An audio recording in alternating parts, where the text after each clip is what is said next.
Make sure I cut everything off so I don't fuck that up. That was a vibe. That was a vibe. Nice little run. Yeah, man. But no, there's some hits out there. Oh my There are some gosh. hits out And there. we didn't even crack the surface. No, but there's so much music that like, even so what you played was a lot of like, it wasn't sad, it was upbeat, but it had to deal with something of like getting your girl back. Yeah. Or losing your woman. Yeah. Or just thinking about her. Like, even though some of those was upbeat, like you said, like, hey, it's a couple times where I spun them songs. Hey. The ones that I played, I either got done just writing a journal. You know, you used to keep a journal with your girl, writing them essay long letters. Like, hey, man, think about you today, the name, subject, what class period you was in. Oh, yeah. And this is like pre-cell phone, or like the beginning phases of having a cell phone. Absolutely. So you wasn't even like in a bag for real. No. Like, you really had to sit with your thoughts. Literally. And then reread it just to make sure it made sense. And then even with the text too, because remember when you do like the 1 of 5, 2 of 5. Hey, man, I'm playing the text game. and don't let their data be fucked up. Come on. You know what I mean? Because hey, the data After a certain hour, it don't send right away. You like, damn, 1 of 5. you gotta wait. Look, don't call. Hey, I could probably get a few messages off, but everything's free after a certain time. oh my gosh, man. Nah, that was. But yeah, like, but that's also good music though. No, That's is good music, though. But I don't know if music like that is still coming out today, and it may. I may just not know it.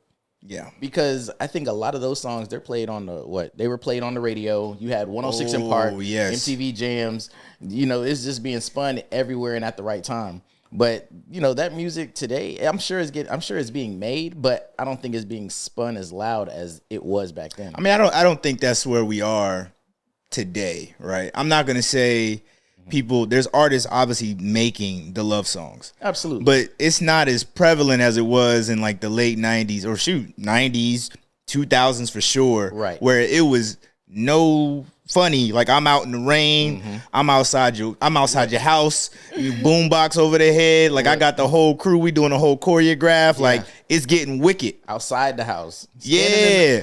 What was the dude doing? Donald Jones standing in the rain looking in the restaurant? Yeah. For something that he did? Yeah. He was guilty. He did that. He did that. But he's still singing. I'm outside your job. You know what I mean? I'm outside your house. You know, anything. Look, I done tried to call your best friend. Yeah. Now it's not safe no more. Don't do that. Oh my, oof, yeah. But don't call. Because now you're trying to shoot. Don't stand outside the house. Yo, you might get hit by one of my parents. And I'm gonna call the cops. Hey, look, I didn't know that was you. It was dark outside. I'm telling you, you cannot get that off. No, but to your point, no, I don't think it's as in your face anymore. I feel like now a lot of artists try to, you know, everything is an Easter egg. Yeah. Everything is like a hidden message.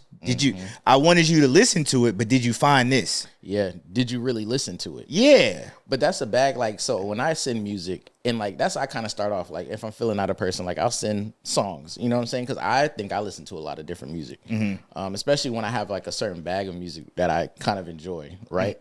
So it's like, I'll send some stuff to kind of see what you like and what you don't like. But when it comes down to it, it's just like, you have to really listen to it. Yeah. And if you don't listen to it, you might miss it. Have you ever sent a song to a lady and you wanted her to feel what you felt when you sent it? Yes. Yo, this song is hard. Or I like this, or dang, this is really like, you know what I'm saying? It really like touches your feelings or your heart a little bit. How it make you feel though when it don't put you in the same, when it don't put them in the same mental space that it put you in? Dang, maybe another one. Because I ain't gonna lie, like maybe I like to listen to you know, I won't say sad music, but like songs that you just grew up liking. Right. Like I don't have to be in a bad mood to listen to it. No. Now, when it gets spun, sometimes it take me back. Right. But that's the nature of the song though. Yeah. But yeah, like I like to listen to songs, you know, based off how it makes me feel, not because I'm going through, you know, what the song may call for. You know what I mean? But man, yeah, that gets your girl back music, man. No, it's a bag. Or if you don't get her back and you just spinning it, because that's a side too. No, you know it's over. But hey, I'm playing all the songs I may have sent you or the ones that I think we like together. You going through the Rolodex, the photo albums, everything, the CD case with all the CDs in it, the mixtapes. Man, I'm talking about customized specifically for the relationship, or for this moment, in this feeling that I have right now. What do you do with it? You can't throw it away. Sad Mix Volume 2.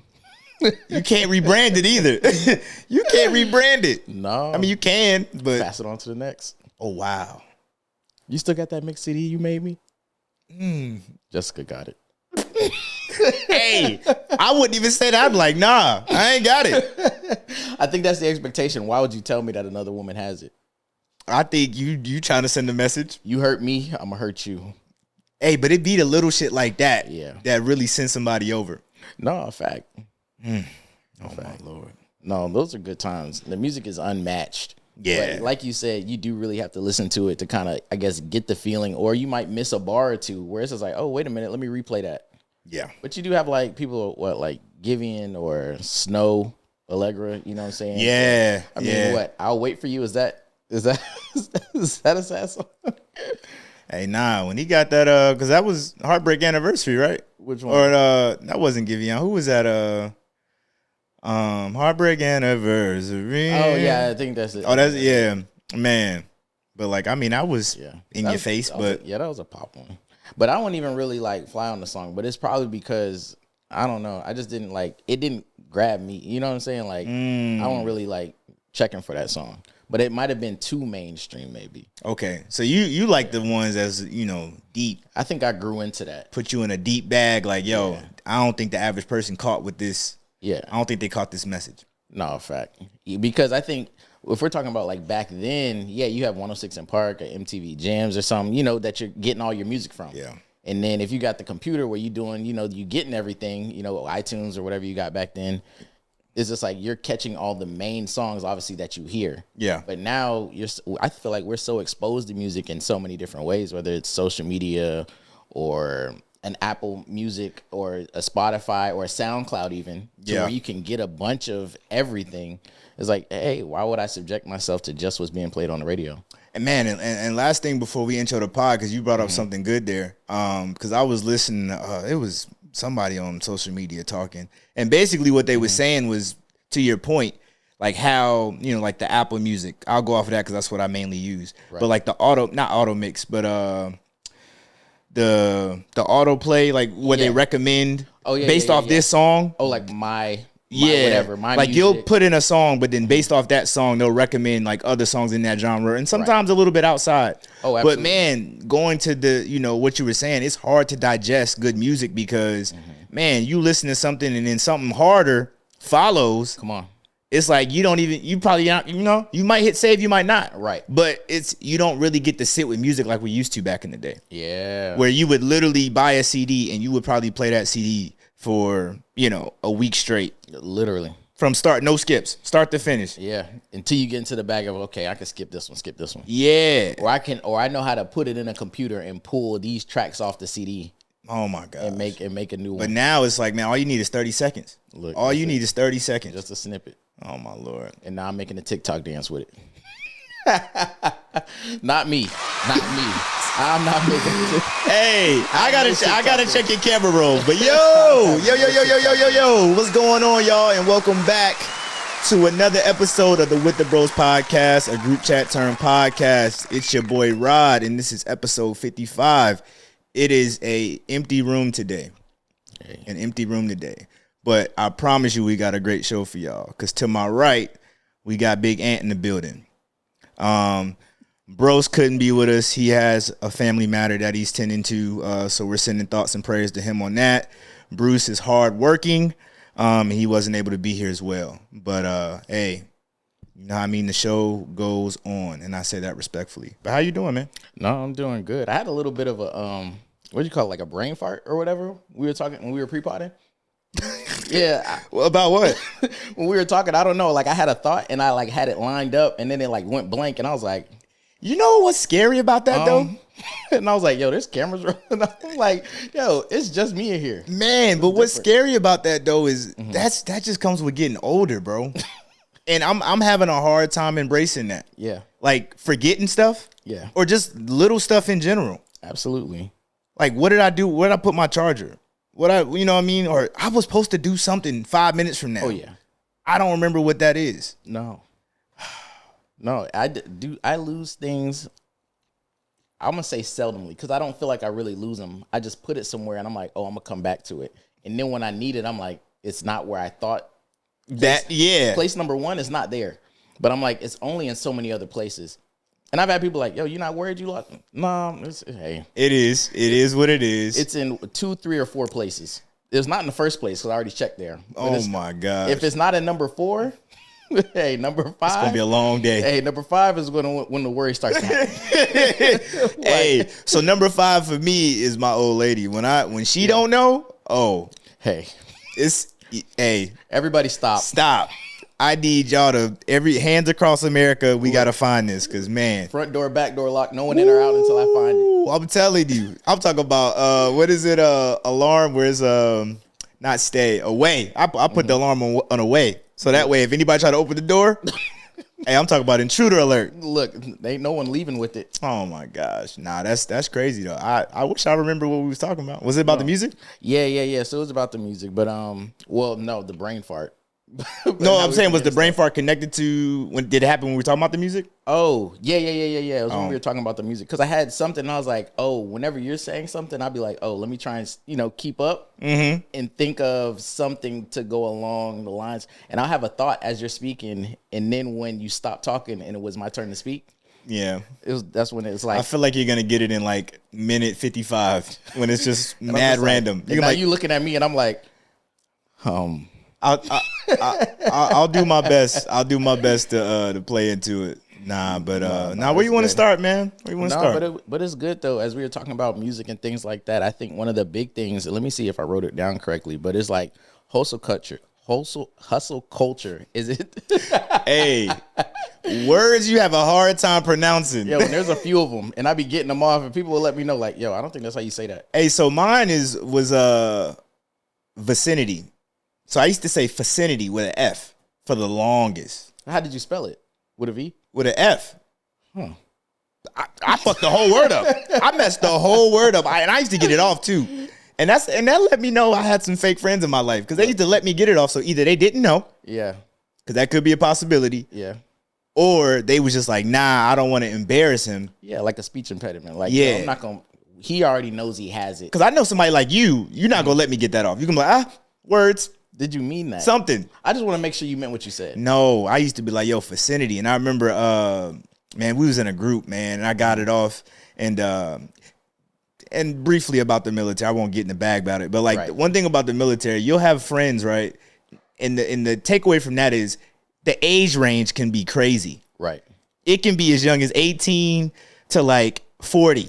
Literally. But anyway, I was young, man. I had to be like maybe 18. Like, hadn't been there, just got there probably not even a month.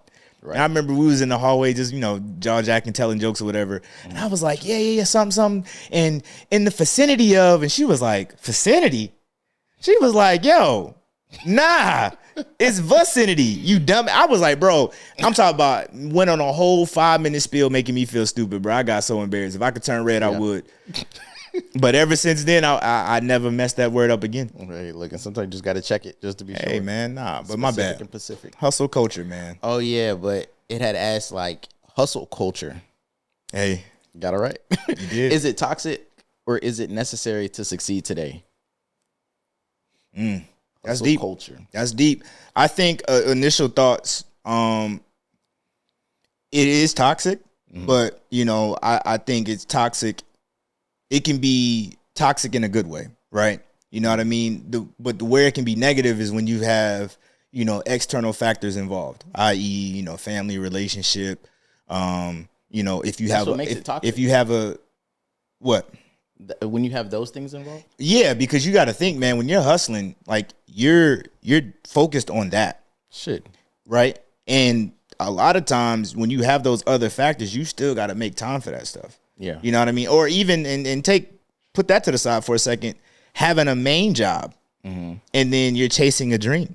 Right. You know what I mean? It's like, how do you balance that? So yeah, it could become toxic because, even though the job or the career that's paying you and probably paying you well, right. You know what I mean? You're grinding for something else.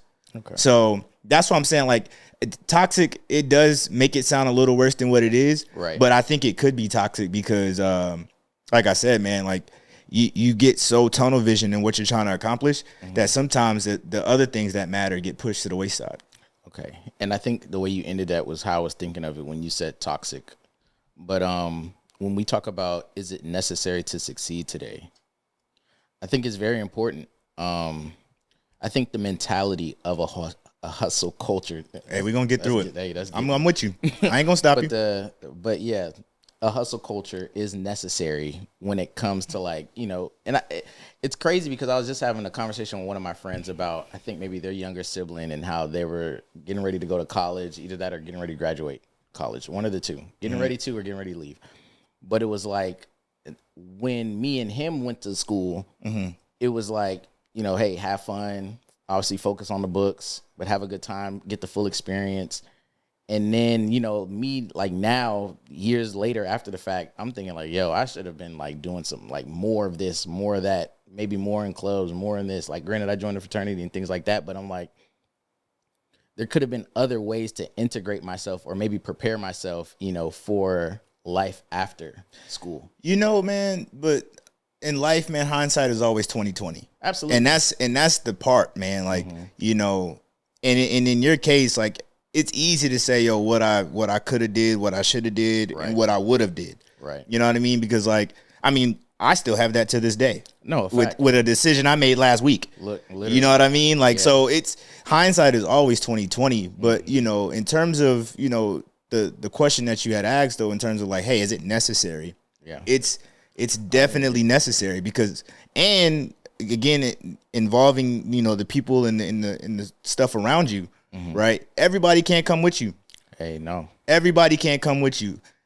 In most cases, if I can, I'll extend the invite. Right, you know what I mean. But everybody can't come with you. So sometimes, and if they make you feel like shit for that, then I'm not gonna say I'm just gonna discard you. Right. But now I'm definitely evaluating the relationship that we got. Yeah.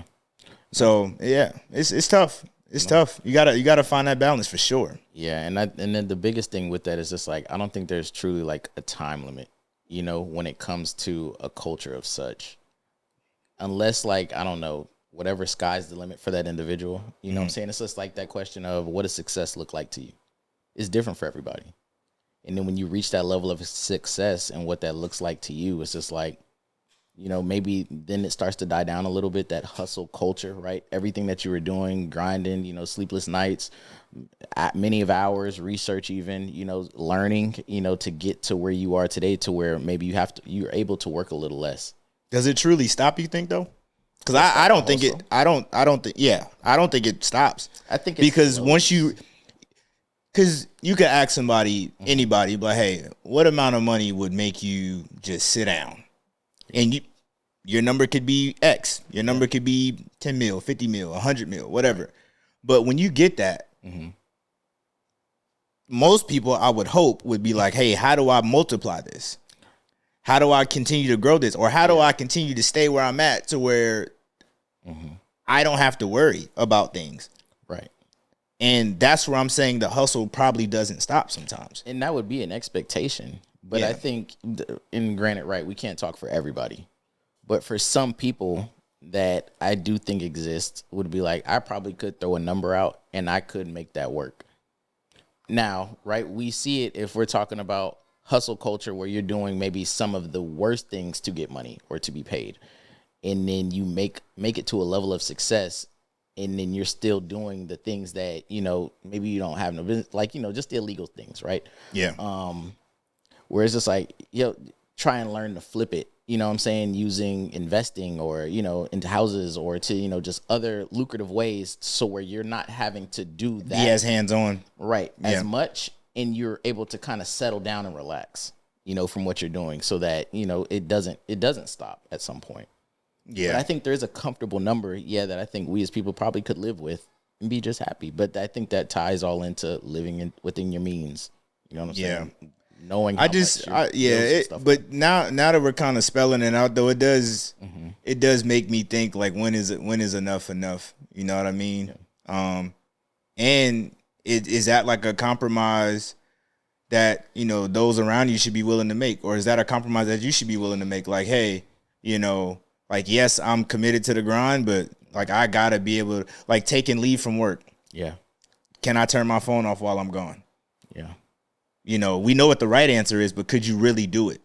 Literally. Because you know any other time you're gonna answer the phone because that's just who you are. Right. If there's an opportunity to make money or to, you know, put yourself in certain spaces, you know, to level up, are you gonna decline that because of work-life balance? Right. You know? And it's truly like, can I help? Yeah. Because it's just like you said, like, can I turn my phone off? It's like, granted, yeah, I'm probably not going to turn my phone off. But, you know, I would hope that if I'm taking leave for an extended period of time or however long I'm going to be away from work, like, I told somebody, hey, this is where I'm at with these things so that you can cover down on them or, you know, kind of keep a pulse on it. And if you really need me, yeah, feel free to hit me up. But if it's nothing that I can't do from where I'm at, then it will have to wait. Because it's like you said, it's the balance of, you know, hey, when I am taking this time, I'm probably doing what? Spending time with family, my daughter, or some close friends, you know what I'm saying? And it's just like, hey, during this time, I do want to give them my attention at this, you know, at this very moment. And that's where I think too, where, you know, it can be a good thing, you know, but Yeah. You just got to figure that out. And it changes day to day. Like what may work this month may not work next month. Yeah. You know what I mean? So, but nah, I think hustle culture is good. I think we're in a space where it's extremely like prevalent. You know what I mean? Like, and try to stick with me. You know, like let's use Kai Cenat for an example. Right. With the Mafia-thon. Yeah. Bro,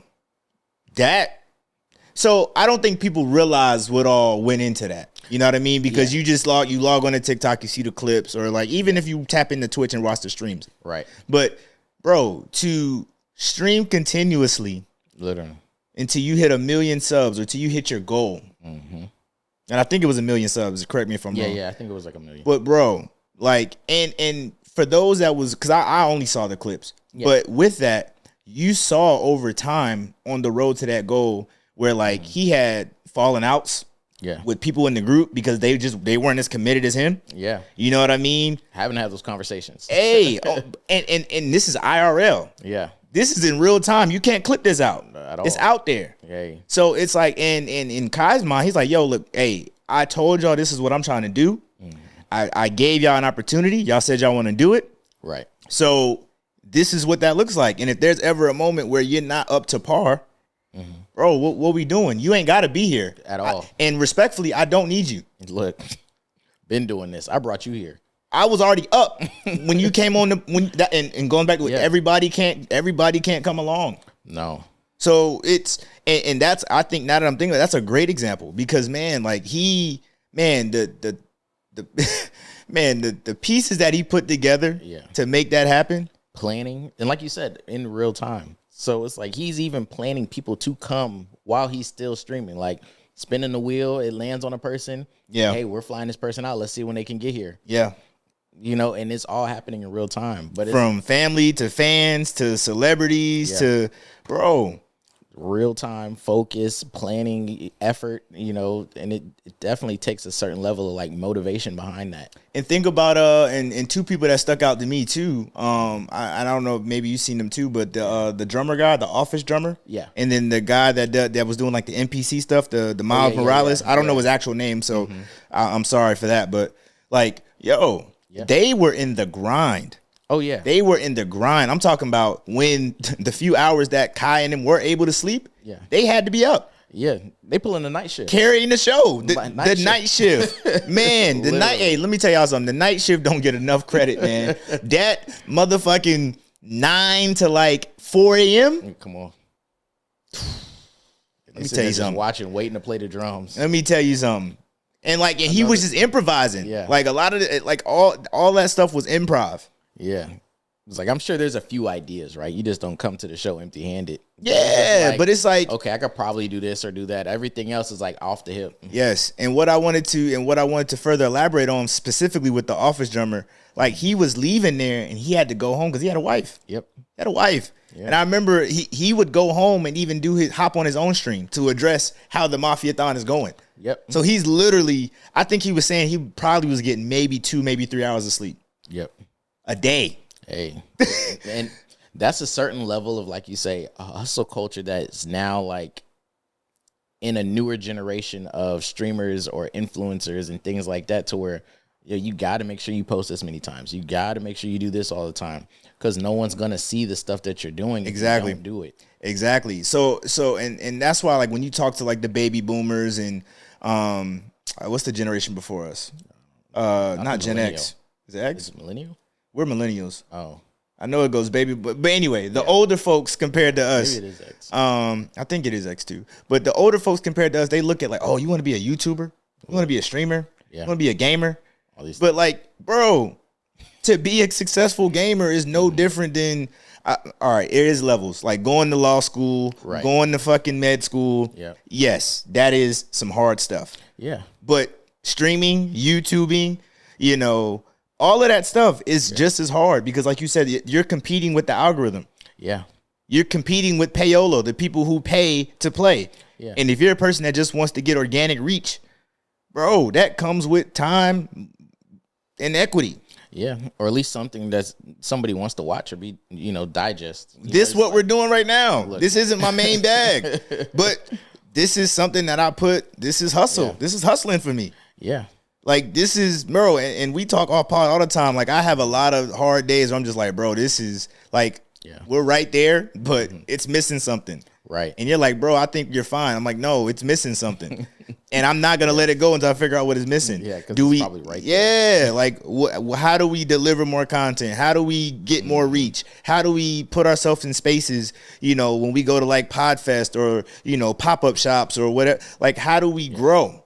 Literally. Like, my brain is thinking about that around the clock, all while still having a job, all while still having a wife, all while still having a kid. Absolutely. Kids who have sporting events, dance recitals, Yep. Birthday parties to go to. Name it. You know what I mean? Like, it's tough. So that's why I'm saying, like, you really have to have, one, the right people around you to be able to support that. Right. And Yeah, and so with Kai, and before I turn up, my bad. With good. Kai, like, even though there was highs and lows during that Mafia-thon, yeah. you can tell that the people that's around him, they're all like-minded, Yeah. and it happens. People can fall off the wagon. It happens. yeah. You can't stay 100%. locked in and consistent Yeah. 100% of the time. But like, it takes a real person to be like, yo, man, you kind of off your rocker a little bit. Hey. Come on, what they say, tighten up, lock in. Literally. Lock in. Literally lock in. So yeah, man, that's crazy. It's crazy. Yeah. So I would say, like, probably not less of the toxic, but it is about how you manage it. Mm-hmm. How do you manage, those things that are needed to succeed?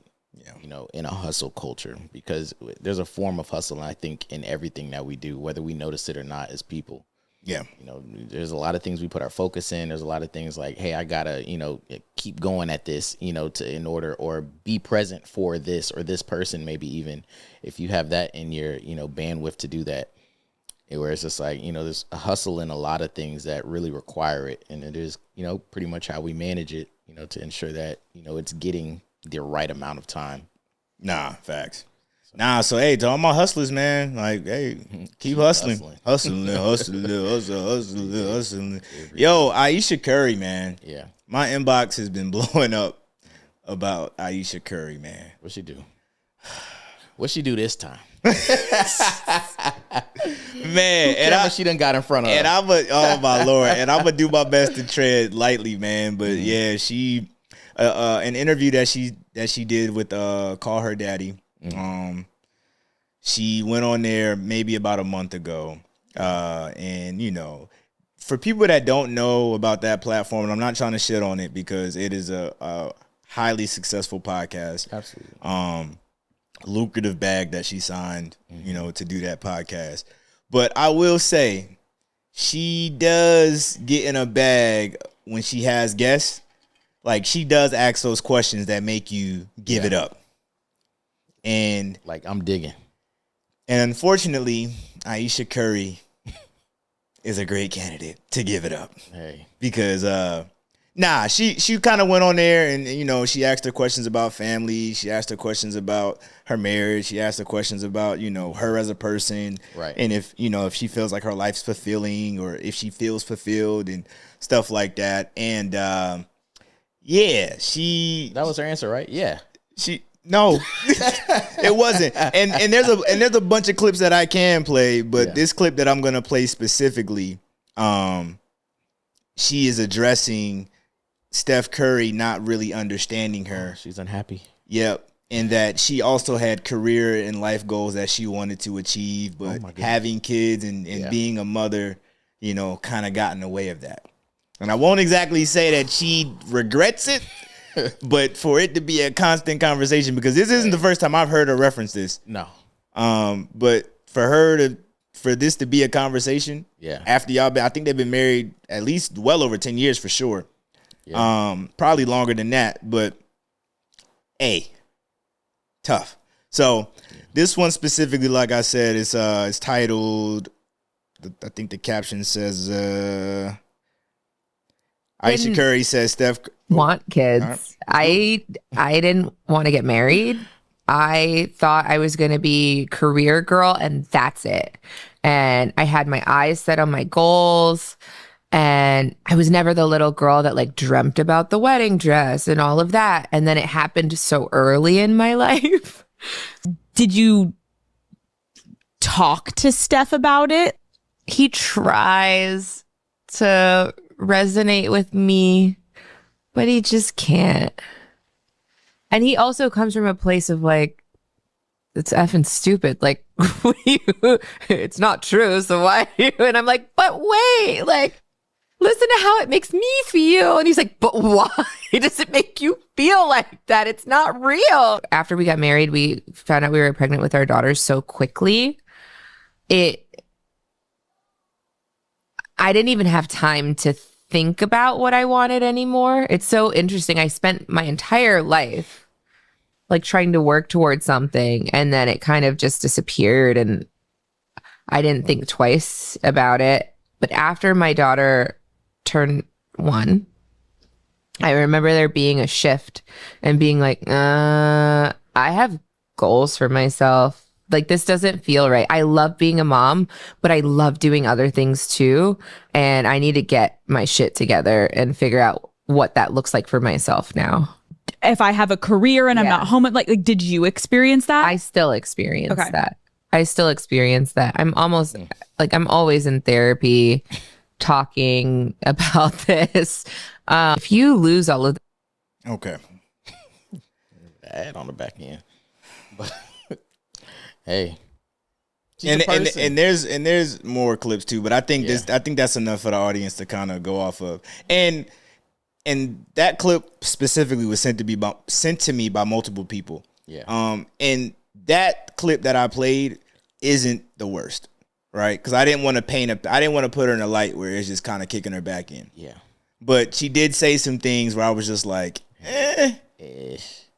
So it's tough, man. Like, and I can kind of say that, you know, I can relate. I won't say that I'm going through that, but I can relate. You know what I mean? Because, like, you know, when I met my wife, you know, we were both kind of doing the same. We were in the same career field. Yeah. You know what I mean? And then, you know, we got together and she got pregnant pretty fast. Mm-hmm. You know, and life changed for us. You know what I mean? Right. And then, you know, for the years ongoing, I want to say for like the next 7 or 8 years, you know what I mean? She was just kind of stuck in that mom bag because we were just, you know, rolling out kids every other year. Yeah. You know what I mean? So it was like right when you got to that spot of like, all right, I can get back out there, boom, pregnant. Hey. You know, and all right, I can get back out there, boom, twins. You know what I mean? Yeah. And it's just like, man, but, you know, I think for Ayesha Curry, it's tough because, you have an affluent lifestyle. Whether it's based on how much you contributed or not. Yeah. And you have to realize, like, because when we have these conversations, like my wife and I, you know what I mean? Because we've had them where she's like, I just don't, I feel like I ain't really pulling my weight, but I'm like, yo, you are. I have to Great. like. I Yeah. get it. Being the stay-at-home mom, making sure everybody's going to the appointments, making sure everybody is, fed, making sure all the lunch boxes are packed, making sure all the homework is done. Like, that's a big deal. Yeah.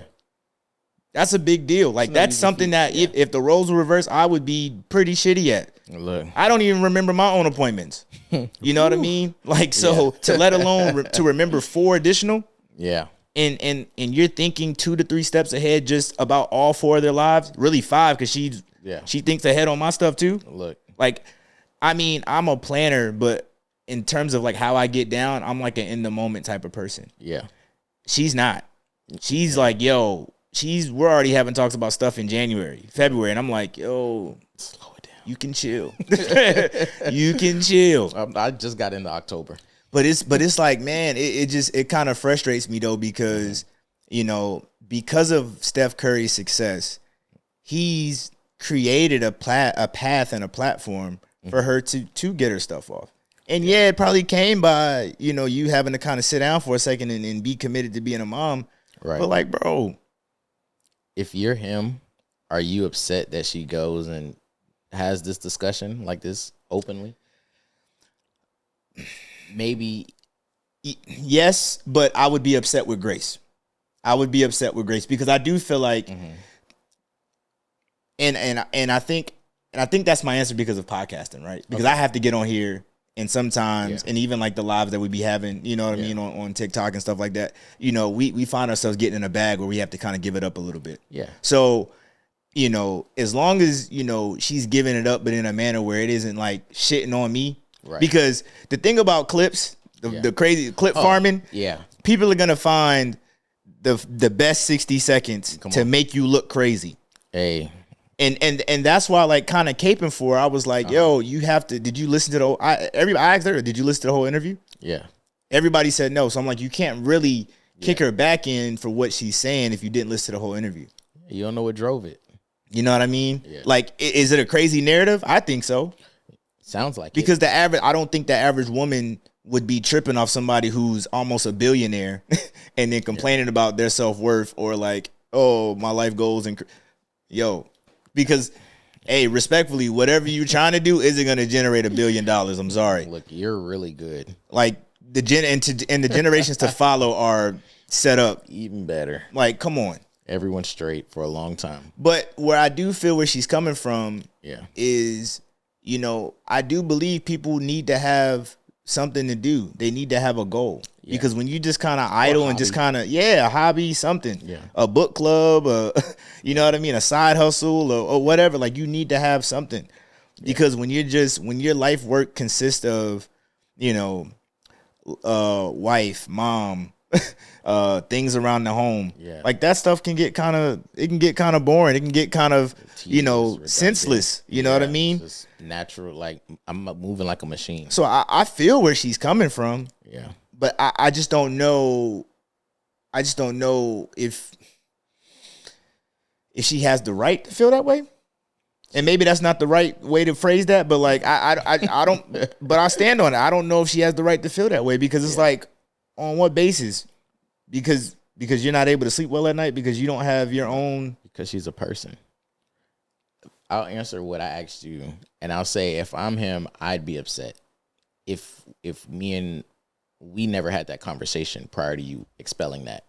Because it's just like, I think I'd be honored, not honored, but owed, the fact of, hey, this is how I've been feeling. These are some things that I kind of want to do, or maybe I'm interested at doing.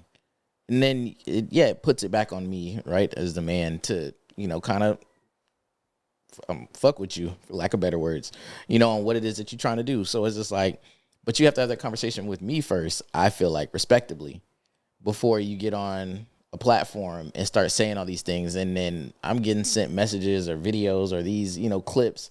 And I'm like, why is she up there talking? You know what I'm saying? Without even like me and you having the conversation first. Yeah. And I think that's where I would be upset at. Now, do I think she's, has the right to feel that way? Absolutely. Because she's a human being and a person.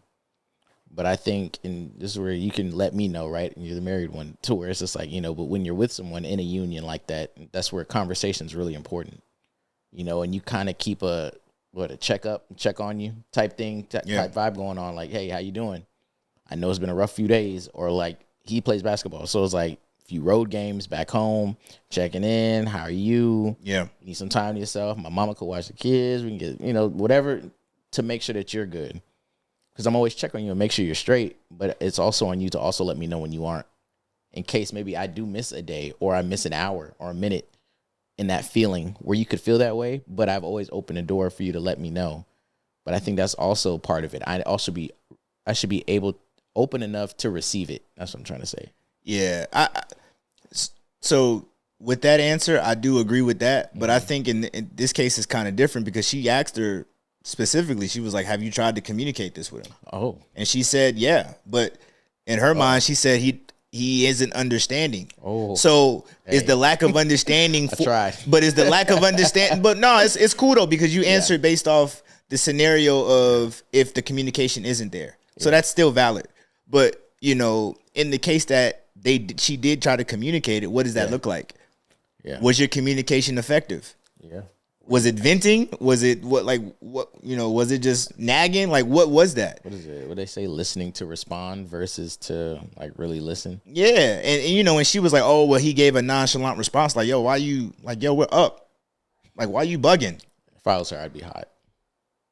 Anybody would be hot. Like, if my wife was the one up and I was, you know what I mean? Like I would, because it's like, yo, you're not listening to me. Yeah. And that's something that I definitely have to learn. I'm not the best at it. I've gotten better, but I've had to learn that too because, my wife is just as big of a problem solver as I am, if not better in some cases. Look. So sometimes when she's telling me stuff, you know what I mean? I gotta be able to compartmentalize and figure out, all right, is this a situation where I need to do something? Hey. Or is this a situation where I just need to let her cook? Getting back to, career goals and stuff like that. Okay, maybe you didn't get the career path that you wanted or that you worked for when you were in school. Yeah. But because of the platform that he's built, not only for himself, but for the family, you're still able to put yourself in spaces to where, okay, I didn't get to do this, the dream, but like now I can do this. Yeah. That's also building my own brand underneath the Curry family umbrella. Yeah. Instead of looking at it like, oh, he got his shit, I ain't got nothing. Hey. Like why would you allow yourself to stay in a place like that, especially if you're going to therapy? Yeah. That's probably part of the therapy was talking about it, but he just won't listen. That was part of her therapy. Well, have you spoke to Steph? Steph, is it? What is it? Hey, real quick on that too. So Seth just signed with the Warriors. Yeah. And they were saying, and he got number 31. So they were saying, imagine asking for a Curry jersey and you get the number 31 Curry jersey and not the number 30 jump. You tight though? Low key. Damn. I should have put his first name. How'd you mess this up? They both start with S though. What if these like S. Curry? Should have wrote the whole thing out, I guess, huh? Oh. Now I'm thinking it came from Taiwan. This ain't it. But parents, okay, this is obviously a long time ago, right? Kids. Yeah. And it's like you'd ask your parents for something and they get you something that they thought you wanted, but that wasn't it. Or they got the closest thing to it because it was on sale. Yeah. Oh, thanks, Dad. I asked for a LeBron James jersey and you got me a doggone Austin Reeves jersey. No offense to Austin Reeves. But like you got me a different player that I didn't ask Lakers for. on it. Or you get the t-shirt jump. The t-shirt jersey because it was $45 instead of $150. Oh, you got to be more specific. I thought I was. Or getting me the swingman. Or getting me the swingman, when I'm asking for the I don't know what the tier above swingman is. Yeah. But the different, because the cut's different. You talking about the actual jersey? Yeah. Because you got the swingman that's like 80, and then the authentic one, I don't know, maybe it's authentic. But yeah, that one's 150. Yeah. The one that's more form fitting a little bit. Right. Like, bro, you like, this ain't what I asked for. but thanks. I'm upset. Yeah, but it's like I can't show it because I have to be grateful at the end of the day, right? And which perfect segue back to Ayesha. Be grateful, man. God damn, you have everything you need. Why are you upset? Yeah, because I can see if you're in a situation where like, yo, y'all are down and out, figuring out your next meal, all this shit. But it's like, bro, you live, like I said, you live an affluent lifestyle. So you're on a platform like this to get this shit off. So tie it back to what we were just talking about. Her hustle culture should stop. No. She should just tie it in with the family. But that's what I'm saying. It can be different. You just gotta find a different hustle. She's trying to hang on to a hustle that was from 10, 15 years ago. Yo, when we first started, you're mad about that you weren't able to do what you wanted to do. Do it now. What's stopping you? Get out there. Because she don't want to do it. But she's just mad that she didn't get to do it when she wanted to do it. She don't want to do it now. You can't be upset for real. Right, but she I'm can about though. to say something, but I don't think I should. But hey, take us out of here. Hey, take us out of here, man. You know, I ain't gonna stop no show. So the long story short is, ain't nobody held a gun to your head to do any of this in what's in front of you right now. No, and that's the cleanest way to say that. No, so whether it's the marriage, the kids, the this and that, there is always. I feel like sometimes there isn't an option. I can be honest and say that sometimes there's not an option, but sometimes there is. Yeah. Long story short. Yeah. And it's just like, I don't know. Do you just be more open and talking about it in the beginning of, hey, I want to do this? Granted, you're about to get drafted to the NBA or whenever that, him and her started. Like, yo, I really want to be a flowers. But when he was on the road to being an NBA player, it wasn't an issue because you saw the bag. You saw what could be. Yeah. Yeah. But now that he's up, he's established, and now he's getting to the end of his career, now you on some, yo, what about me? Yo, what about what I want? Yo, don't piss what me off. What about me? Hey, you just came off a 5-game road trip. Oh, what about me? You ever see Dreamgirls? Yes. It's more than you. Oh, my gosh. I'm telling you. Telling you. A good movie, by the way, too. But nah, so it's like, yeah, to what you were asking, like, yo, should Steph be mad? I mean, if I'm him and knowing him, what I know of him, I don't think he gets mad. You know what I mean? But you definitely look at your phone when you're scrolling. You're like, man, fuck, man, you could have. You don't know. He be getting busy. He probably be getting PO'd in the. You think so? He probably hot. I mean, if he does, he has the right to. As a what? I set that up. I'm sorry. And I ain't falling for it. Hey, it's just you and me today, dog. I ain't falling for that shit today. Look, I choked up in the beginning, but I think I'm starting to find it. Yeah, you starting to find your pocket. You starting to find your pocket. No, but think about LeBron though. Think about LeBron, his situation. Savannah, same thing. Hey, same thing. Rocking and rolling. Savannah has been rocking and rolling. And behind closed doors, she has been getting her shit off too, with the fashion, with the podcast, with with the makeup, like or skincare. Let me generalize it because I think she's more than just makeup, but like the skincare stuff, like bro, she got her shit going, but she ain't in the light talking about some because who knows? This probably wasn't what she wanted to do 23 years ago, 25 years ago. She might not even know. But it's like, I realize, my man's, he going to the league. From like high school. We good, you know what I mean? And they wasn't even married right away. They didn't get married until like year 10 in the league. So she just had to keep along for the ride to see what if. I don't. I get what you're saying, but that sounded kind of crazy in my ear. I was like, she had. They both out of high school. Not too much on Savannah. Were they not both out of high school? They were. They were. And it's just like, hey, I'm entering the draft. All right, cool. Am I coming? You know what I'm saying? Like you said, they weren't married. You can. You can. Your mama go mine. Look, she gonna be in the West Wing. She's gonna be in the West Wing. But look though, but again though, like she held it down and continues to hold it down. Yeah. Like you don't hear her out in the street talk about some LeBron don't make time for me. LeBron don't see me for who I am, my self-worth and my goals and dreams. Yeah. Because who's to say you can't have goals and dreams while I'm being an NBA player? And he wears some of his, I think, what story do I want to use? He wears some of like who he is on his sleeve. We talking Steph or LeBron? LeBron. Okay. Yeah. To where it's just like you said, right? Managing the people, the kids, his wife, even like he was on Mafiathon 3. Making time for something like that. That's not to say like Steph wouldn't do anything like that. Yeah. But it's just, it's like you get a lot of his originality and who he is like on a daily, like the goofy and the silly. You know what I'm saying? Where I like even like what we were talking about before, like him on a podcast and going over the memes that he has out there. Yeah. And he's like open and honest about playing into the narrative. This is actually what happened. Yeah. Sometimes I don't even be thinking X, Y, and Z happen. I'll do this or do that. Yeah. And it's like Yeah, I'm sure he's checking in with Savannah like all the time. You got to. And she's been there since when? Absolutely. I'm gonna make sure she got something of hers when whatever it is that she wants. But I'm gonna twist it a little bit. There could be a little politic to that too, though.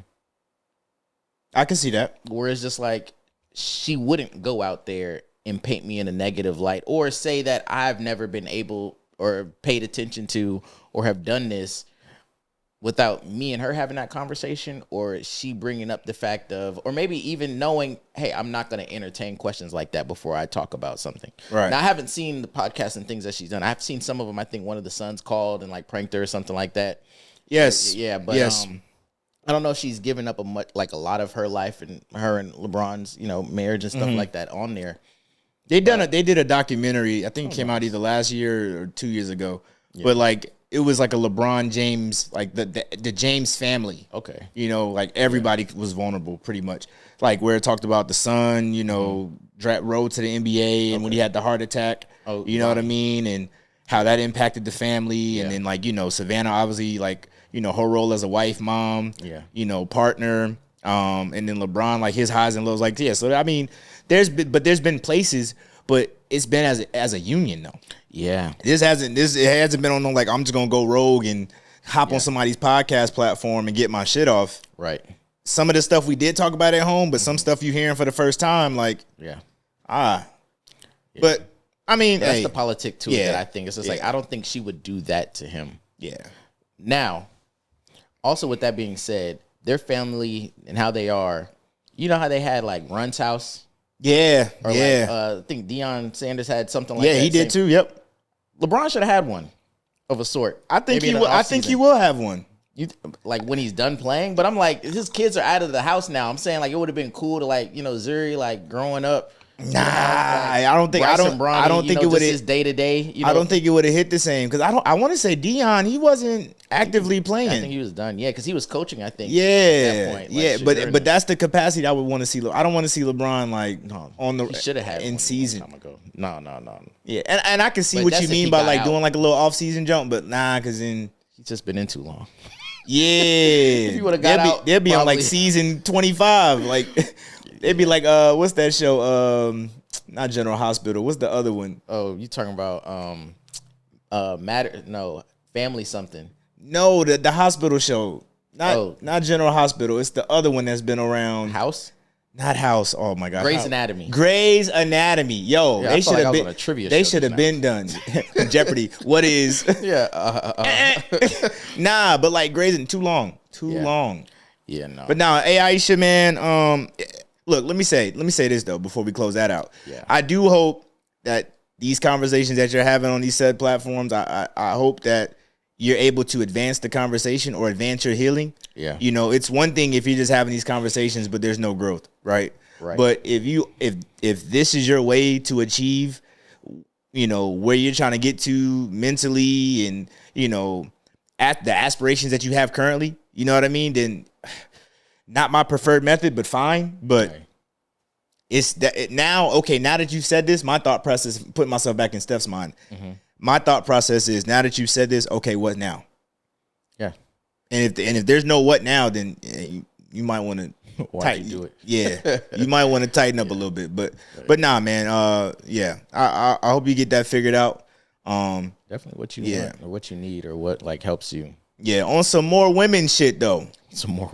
Hey, that did sound kind of sexist. Here they go again. Yeah, but nah, WNBA Finals, man. WNBA Finals is going on. Game 1 at the time of this recording. Game 1 happened last night. And the Las Vegas Aces then won in a close one. I actually watched that game from start to finish. It was a good game too. No, it was. Hey, I will say though, the refs do be bugging in the WNBA, bro. I don't know what's going on, but them refs be. It ain't even like daycare. They just letting them do whatever in there. Oh, they just letting them play? Yeah. I be watching, but I don't be like deep into it. It's like I kind of have it on. The type of letting, the letting of play that we be wanting in the NBA. Yeah. They getting that shit off in the WNBA. Is it because they don't foul as hard? Anyway, The NBA foul, they get busy in the they get busy in the WNBA, man. Like they be hip checking, throwing elbows, pushing, the scuffles, all that stuff. Hey, the coaches be getting mad. It was a clip I saw a couple weeks ago. It was actually not even a couple weeks ago, but it was like maybe the semifinals, and the coach, I think it was the Lynx coach. Okay, it was when Nafisa Collier. And we're gonna talk about her in a minute too. But when Nafisa Collier got she was coming off a screen catching the ball. Defender came and it was clean. Yeah, it was mad clean. That's the crazy piece. It was a clean steal. But anyway, they kind of collided, and like she had rolled her ankle, and and she had already had ankle injury like earlier in the season. So she had re-rolled her ankle, and like the coach went berserk. I'm talking about rolled up on the ref. On some like, yo, I will beat your motherfucking ass energy. Bro, the Wild West. Like, the WNBA is on some shit. Yeah, they do be letting some stuff go, too. But I mean, like, outside of that, just plays in general where I'm just like, yo, you're not going to play defense on that? Hey, all for the fine to be $200. Or where does that stem from? Where does that stem from? But nah, though, that shit crazy. But nah, man, we got the Aces and we got the Mercury, man. Aces up 1-0, man. I'm pulling for the Mercury personally. I don't know if you got a dog in the fight. Oh, okay. Yeah, come on, Asia. Oh, is it just Asia or is it the team? Asia. That's peace. Hey, do it again. Yeah. Hey, I ain't mad at it. But nah, but with that too, the WNBA is also entering their collective bargaining agreement year. And for those that's been following the WNBA, at least this season, all season you've been hearing talks about what this is gonna look like. Right. The not owner, what president, not something. Whoever the high person the top dog in the WNBA. Got to get better at this. But the top dog in the WNBA, and I have a clip on her too. She's been catching a lot of heat. Catching a lot of heat because the players are wanting her to do something about their current situation. The lack of being underpaid, the health benefits, the refereeing, like all of that stuff, man. And it's just, I'm not gonna say she's not taking the matter seriously. Yeah. But they feel like she can be doing a lot more than what she's doing. And it's tough, man. It's tough. Yeah, and you're gonna always feel like that until they in the boss shoes. Oh man. That I like that. I like that. That was vibe. You can do better than me. But nah, man. So upon the Lynx being eliminated, Nafisa Collier, she's one of the top players in the league right now. She's up there with the Asia Wilsons, the Caitlin Clarks, any player that you deem is star power at that level. She's them. You know what I mean? But she's really her. Like she's good. Right. She plays, like I said, she plays for the Lynx. But I'm gonna play a little bit. It's kind of lengthy, but I'm gonna try to pick my spots on how I play this. But she went on to address after being eliminated, how she plans to attack the offseason, at least from her realm. Okay. I have prepared a statement that I would like to make before taking any questions. All right. So first of all, I'd like to congratulate the Mercury for advancing to the finals. And I want to be clear, this conversation is not about winning or losing. It's about something much bigger. The real threat to our league. Much bigger.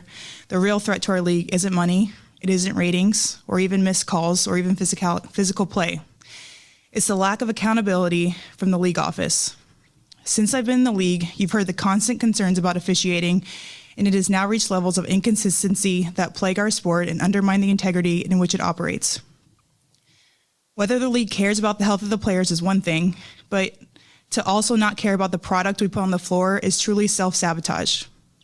Year after year, the only thing that remains consistent is the lack of accountability from our leaders. Sorry, I had to walk here in my boot. I'm kind of out of breath. Take your time.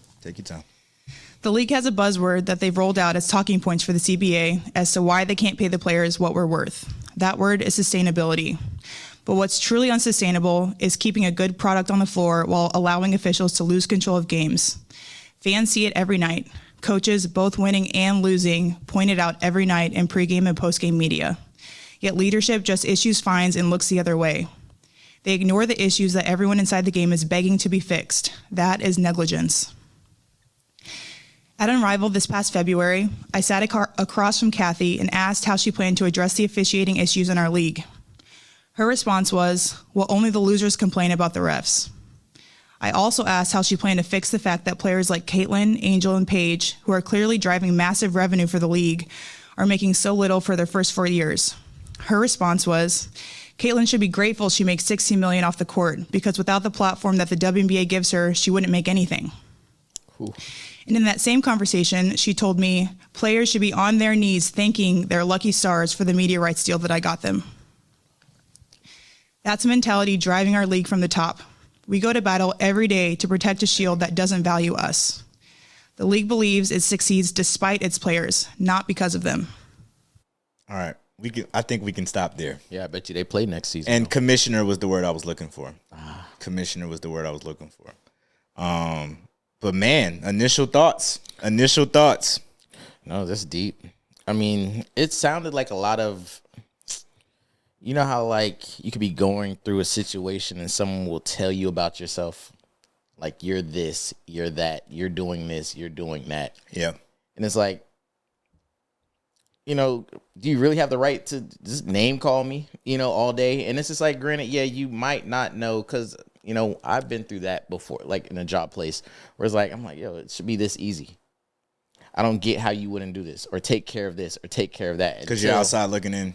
Yep, until I got into the position of whatever. And it's just like, oh, this is a little hard. And now I'm catching myself having to explain to, you know, someone that, you know, answering the same questions that the person before you or the person you was getting on was answering. I'm trying to find the words. Yeah. How do I express to them that I'm trying? Yeah. Or I'm doing what I can versus, you know, telling, yo, you should be grateful that you're receiving what you get off the court. I mean, granted, yeah, that's a blessing, what you get off the court.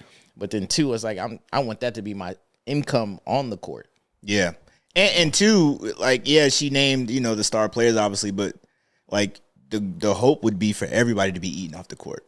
Yeah. And it's literally the 1%. Off or on? Well, in that situation, she was saying like Caitlin Clark was making $16 million off the court, so she should be thankful that she has the platform of the WNBA to be in that position to receive that money. That's off the court.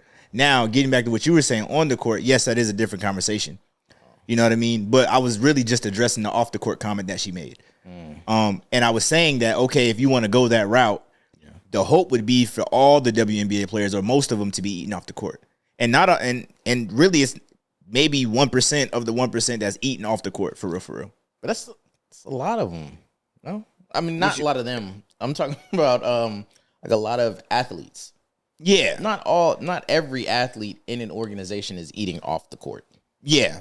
Yeah, but you know, honestly speaking. No, and you're right, but I'm saying though in the sense of, you know, if we're just talking about pay gaps of between male and female, like that's a whole different bag and we ain't got to unpack that, but you know, it's easier for the top male athlete to get the shoe deal, to get the Gatorade sponsorship, to get whatever, you know what I mean, than it is for the top female. Well, no. You don't think the top females that just got shoe deals had a hard time getting a shoe deal? You think they had a hard time getting a shoe deal? Yeah, because Angel had a hard time getting a shoe deal. I mean, it's Reebok, so she fuck with Shaq.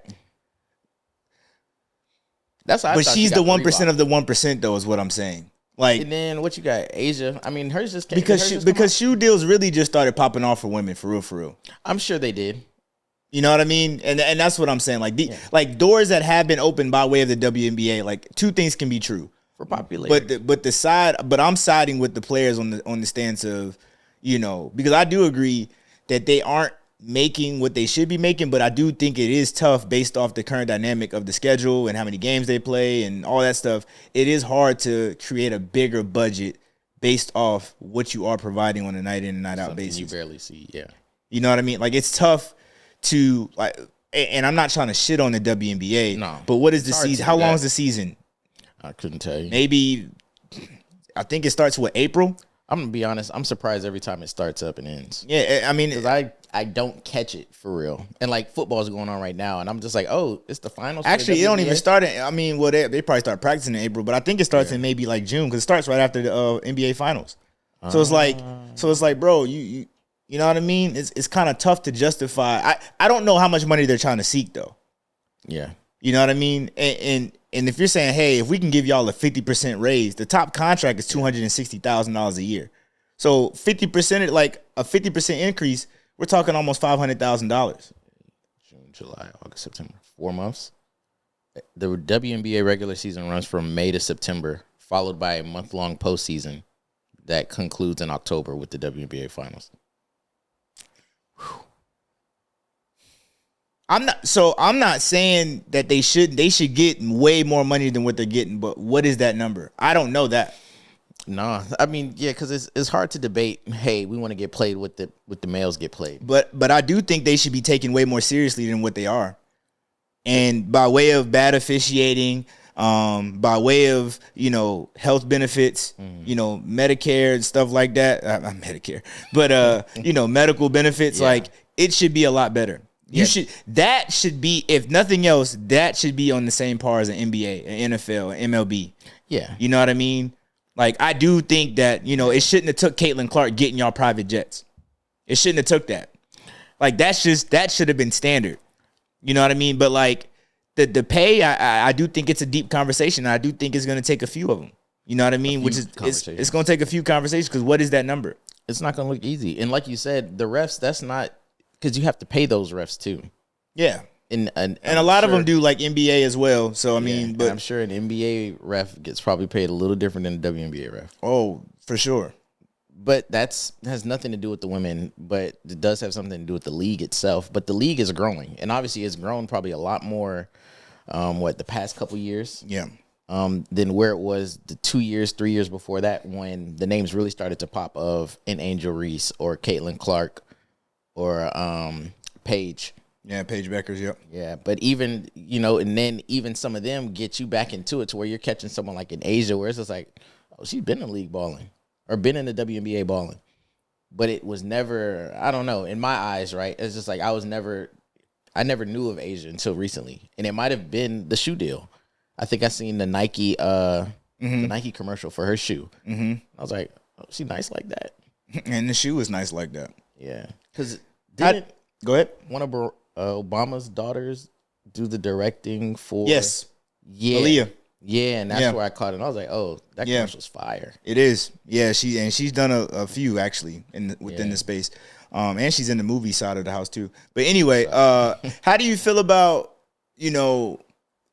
having a commissioner who feels like the players aren't a priority? Because I will say some of her comments are out of pocket. Right. You know what I mean? And like as a player, it's like, yo, do I want to play for somebody like that? Are you providing? Because it's like you said, right? It's like you have a player, employee even, right? If I can even speak to that, because I'm not in the WNBA, knowledge is kind of there. But still, it's like, am I providing? Am I producing? You know what I'm saying? I think I was telling you this the other day. I was just like, there is one player from the WNBA, and she said, and I can't quote it too much, but she was like, I had to cut off the All-Star game.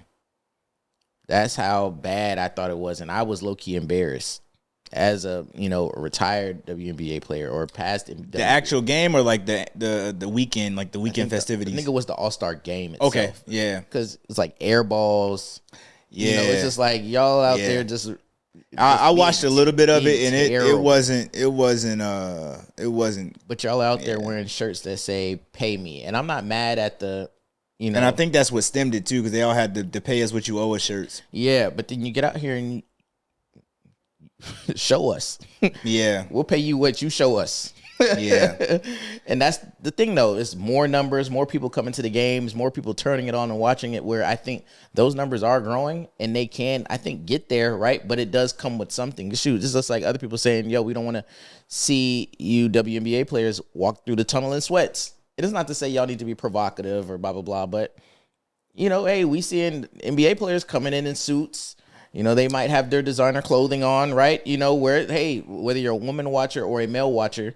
You can see how that person comes in locked in, headphones on or whatever. But, you as the woman, we are watching you. And this is entertainment to a degree. And if it's not on the court, like you said, off the court, right, where some people get more money Yeah. It's like, Hey, I will say the women tunnel fits do be fire though. there are some. They be there are some. no, there's a lot. I don't watch it that much. I'll send you my algorithm because hey, they be getting their shit off in the tunnel fit, bro. I'm sure. Like, yeah, I'm sure. We good there. Keep that up. Yeah. Now, just imagine if you give them $1 million a year, what that can look like. Hopefully, more buckets. Oh, yo, your main job is to play the game. Fair. That's just something extra. Fair. You know. But yeah, I look. It's not much I can really say on it. I mean, I do think I wish they had a better commissioner. You know.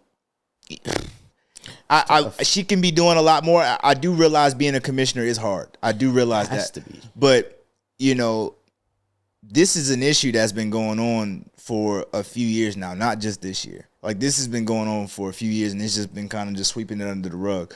But if I am a player, if they can settle on a number and it's like, yo, hey, 45% pay increase, but that's a big pay increase. It is a lot.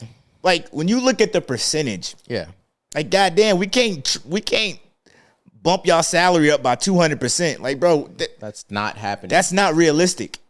So I do think from the player side of it, you do have to approach it with a sense of realism. And now arguing, and that's why I was saying, arguing for things like, you know, medical benefits, arguing for things like chartered flights, arguing for things that, you know what I mean, that can be better used within the budget of the WNBA, along with getting a pay increase.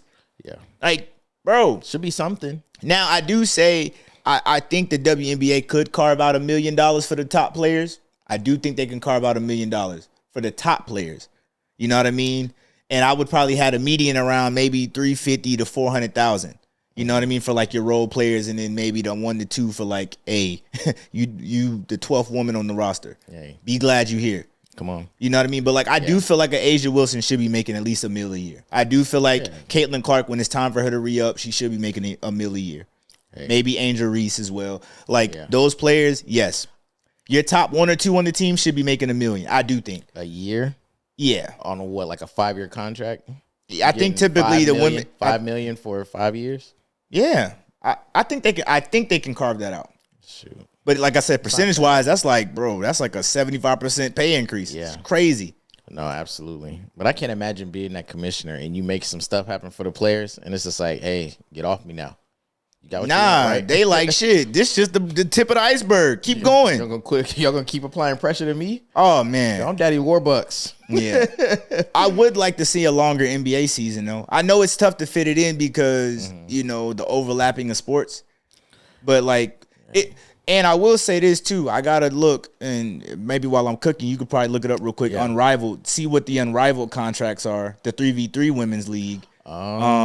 Because now, if that's a competitive price in comparison to the WNBA, then that can change the conversation a little bit too. Well, they was getting ready to give Caitlin bread for that. Like she was about to get paid. They were saying 7 figures. Yeah, and crazy. And the reason why I say look it up, because when Unrivaled last year coming into it, I want to say it was like 34 million valuation, and now they're like 350 million valuation. For what's that? Unrivaled.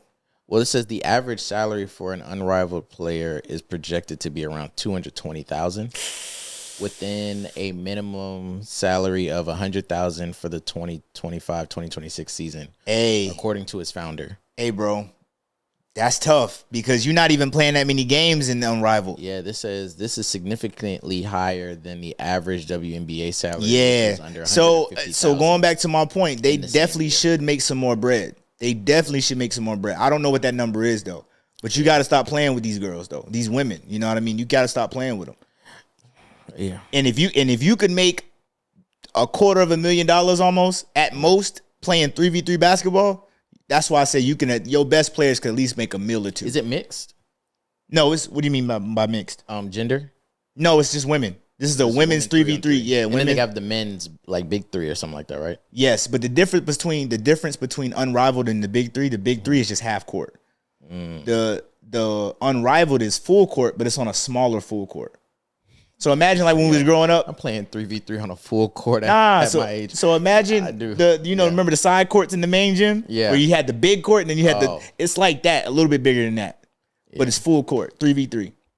And the reason why they said that is because it, pace of play and more opportunities to score. Sense, so it's I don't know if it sounds like you haven't peeped it last year, but if you get a chance, it's a good watch. Yeah, it's a real good I watch. forgot who's the one that I'll be following. I wonder if she played in it, but I think she's playing overseas. From what team?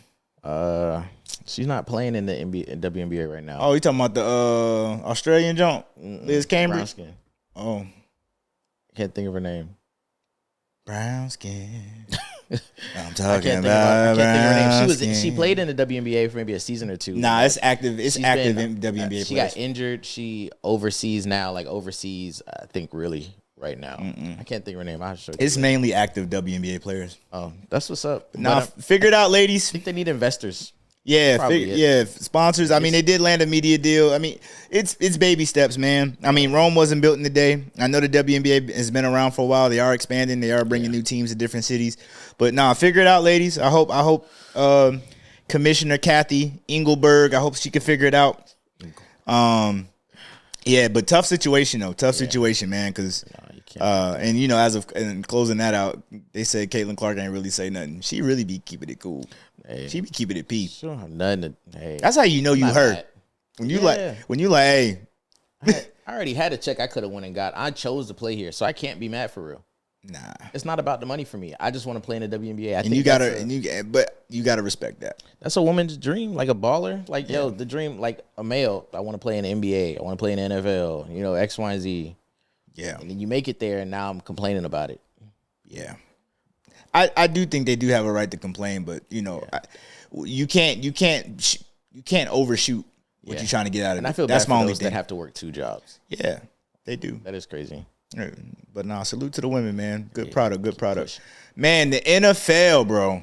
Dun, dun, dun, dun. Oh my god. Dun dun dun dun. Boom boom. Yeah. Man, first of all, quick fantasy update. All my teams are ass. Hey, I think I'm doing all right. All my teams are ass. I am doing all right in my money leagues, but man, it's hard out only here. ones that matter. Bro, these injuries, bro. Hey, These injuries, man. Like, I had Tyreek Hill injured. yeah. I had Malik Neighbors injured. I got Lamar Jackson currently injured. He's injured. Like, bro. Can't call it. But there's, while we talking about, injuries and flops and stuff, there has been some surprises. There has. One that I'm still waiting on, if we're still where we were, is Travis. I want him to get a touchdown because I want him to do a celebration. Like we seen in Colorado. I'm waiting for him to hit one of the He's cells. trying to play defense. Even though they saying he ain't logging the defensive snaps like he thought he was. Yeah. Like, bro, choose a side, bro. You either going to be a wide receiver or you going to be a corner, bro. Yeah. Yeah. Hey. And for real, I'm not saying Buddy ain't good. No, he's but been doing his thing. you in a league where, bro, everybody is either at your level or better. Yeah. Just as fast, definitely stronger. Yeah. Like, you wasn't finna just come in here and just go crazy. Especially if you was trying to play both sides of the field. Yeah. Because, he has to get open one to get the ball, right? Yeah, you feel me? So it's like, bro. But yeah. I personally thought he should have been a cornerback. Me personally, I think he should have played on the defensive side of the ball. But I'm not mad that he chose to go, the wide receiver route. Yeah. But he is getting the snaps on both sides. Yeah. And he had that one call, and I forgot what week it was, against the Bengals, I think it was. Mm-hmm. Who was that wide receiver on the Bengals? Jamar Chase? Yeah, it was against him, and the ref called it. It was clean. I thought it was clean. A lot of the comments that I seen also said, yo, that's clean. They just didn't give it to him. And they're like, yo, that might have been one of the plays that he could have, kind of tallied down in his book. Yeah. Of, oh, yeah, I'm him somewhat. You got to give me that. Yeah, nah, for sure. Nah, it's. I brought that stuff that I did in college to the NFL. But let's be real, Jacksonville ain't really good either, though. So I think he's gonna be kind of like a Saquon, where he just got to ride this out, stay healthy, and then it's gonna be the next team. It's gonna be they got Sunshine, the dude, the quarterback. Sunshine Trevor Lawrence. Yeah, got him. But he on the chopping block Tank, too, bro. Bigsby. I mean, they got players, but as a team, as a collective, They not really all that, bro. I think that was that week 3. I think they were like not undefeated, but I think they had won their first 2 games. That Bengals game gave them their first loss. They typically do though. But that could have. They typically go 3-0, 2-1. They typically do that, man. But it's all about how you finish. It's all about how you finish. Man. I'm waiting for his breakout. Scatterboo from the Giants. That wasn't too much of a surprise to me. But it was a matter of time. Yeah, it was a matter of time for him. It was obviously the rumblings, right? Finishing out the college football playoffs, Heisman, all the ramblings and talks on IG, social media about this, that, and the third. I should have been at least a runner-up, finalist, or whatever. And then it's just like, well, hey, now it's time to, kind of put your money where your mouth is. And, you figure out where you get drafted, the team you go to. And then, hey, we start the season. But, yeah, the first 2 or 3 games, I didn't hear much. And then he got his first one. And I see him running through now I see the players giving him, not giving him, but reenacting him, at practice. Yep. And at the games, and how loud he is, and how he brings the fire, and the sounds and stuff he's making. So I knew he was special when he yanked Russell Wilson by the collar and was like, "Yo, that's what you fucking do," or something. He said something crazy to him. But yo, you just yanked Russell Wilson by here. As a veteran, never do that again. Hey, I'm gonna be in the moment with you, but I'm gonna holler at you when we get to the locker room. You give him the Ike look. Hey, that thing you did out there, give him the Ike look. Hey, perception. That didn't. Hey, don't do that no more. Nah, it was a good moment. I think either Russ or him, one of them scored. Oh. And they were hype. Okay. But don't grab my shit though. Yeah, don't grab my collar. Push me a little bit, give me a little shoulder, but don't yoke me up. What though. If they do the back of the helmet? Yeah. Nah, because Scatterboy, he little, but he ain't no small dude. No, he's a running back. He literally runs through the smallest tights of gaps, to score, touchdowns and get yardage and shit. No, absolutely. Don't grab me like that. Nah, but look, man, I'm scrolling through now, man. Look, the Buccaneers, Baker Mayfield and them, they doing all right. Are they? My boy Ubika from Ohio State, he a rookie wide receiver this year on that team. Hey, he's fire. He's fire. I still want Shadur to play. I think a surprise that he hasn't gotten. I think it's kind of jacked up that they holding him hostage in Cleveland. If we being real, but he's turned down stuff too, where it's just like, dang, I could have. But we talking pre-draft though. We got to let that go. Yeah, kind of. They said exclusively we're not trading him. Yeah, yeah, he's hostage. They say, yo, jersey sales are up. We are not trading him. He's a mascot. Jail look. Hopefully, he got it cleaned up, like the top. You got the braids with the little with the little S curl. Like, yo, you can at least clean up. Nah, he's trying to like his pops. You're not playing. His pops is. And he got a hat on. I'm talking about when his pops was younger. He used to have a little Jerry curl jump. That's not that. Oh, that ain't that. At least I don't think so. Maybe I'm wrong. Nah. But no, absolutely. I think they were talking about what he should have been on the Ravens, but he didn't want to start. He didn't want to play backup to Lamar. Yeah. Now look at him. He would have been playing. He might have been playing. No, would have been playing. Oh, I don't know their depth chart. Oh, I'm saying because Lamar's hurt. Yeah, I don't know the Ravens depth chart. It's Cooper Rush is the backup, but I think they would have gave Shadur would have. I think Shadur would have. They would have. Bro, and think of the storyline behind that. Yeah. Why not? Now's your chance. A dual threat, quarterback. Now's your chance. Come on, dog. Come on. Yeah, because Joe, he's not doing it, but they still haven't given Gabe his shot either. Yeah. There's a lot of play. How is I don't know if you know how Titans quarterback Cam Ward. How's he doing? Struggling. Flop. But look though, let me be clear though. Quarterbacks like that in that situation is tough, man. Like when you go to it, and kind of like Trevor Lawrence, when you go to a situation where you gotta revamp the org, that's tough, bro. Like Caleb Williams, I mean, statistically Caleb Williams is balling, but Chicago's a tough place to play in right now, bro, because they're just not good for real. So Cam Ward, they're not really giving him time to throw the ball. Yeah, when you snapping the ball and you immediately go into a scramble, that's not a good situation to be in, bro. That's flag football shit, bro. You should be at a dead sprint towards the sideline, off the snap. Because I'm sure it just gets faster and faster. Yeah, and think about these D linemen that's running sub 540s. The Monstars.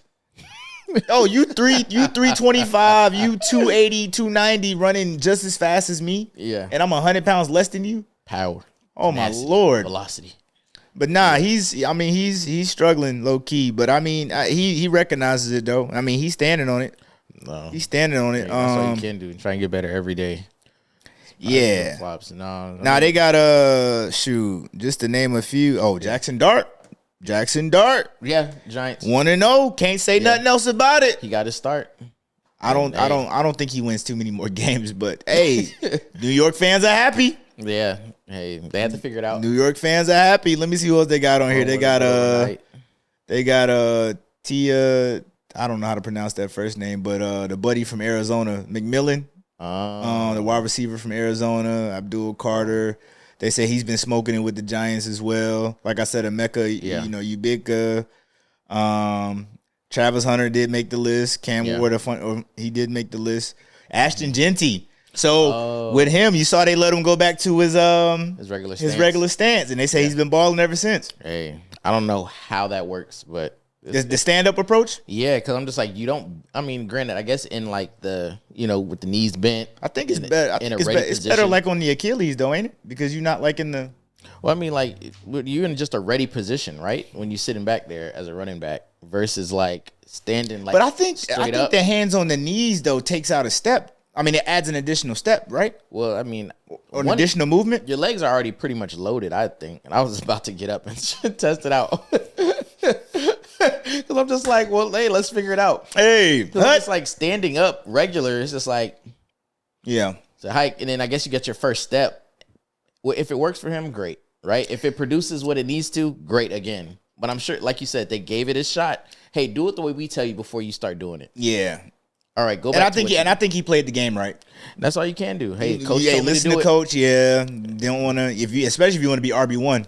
Look, if you want to be running back 1, you gotta just play the game.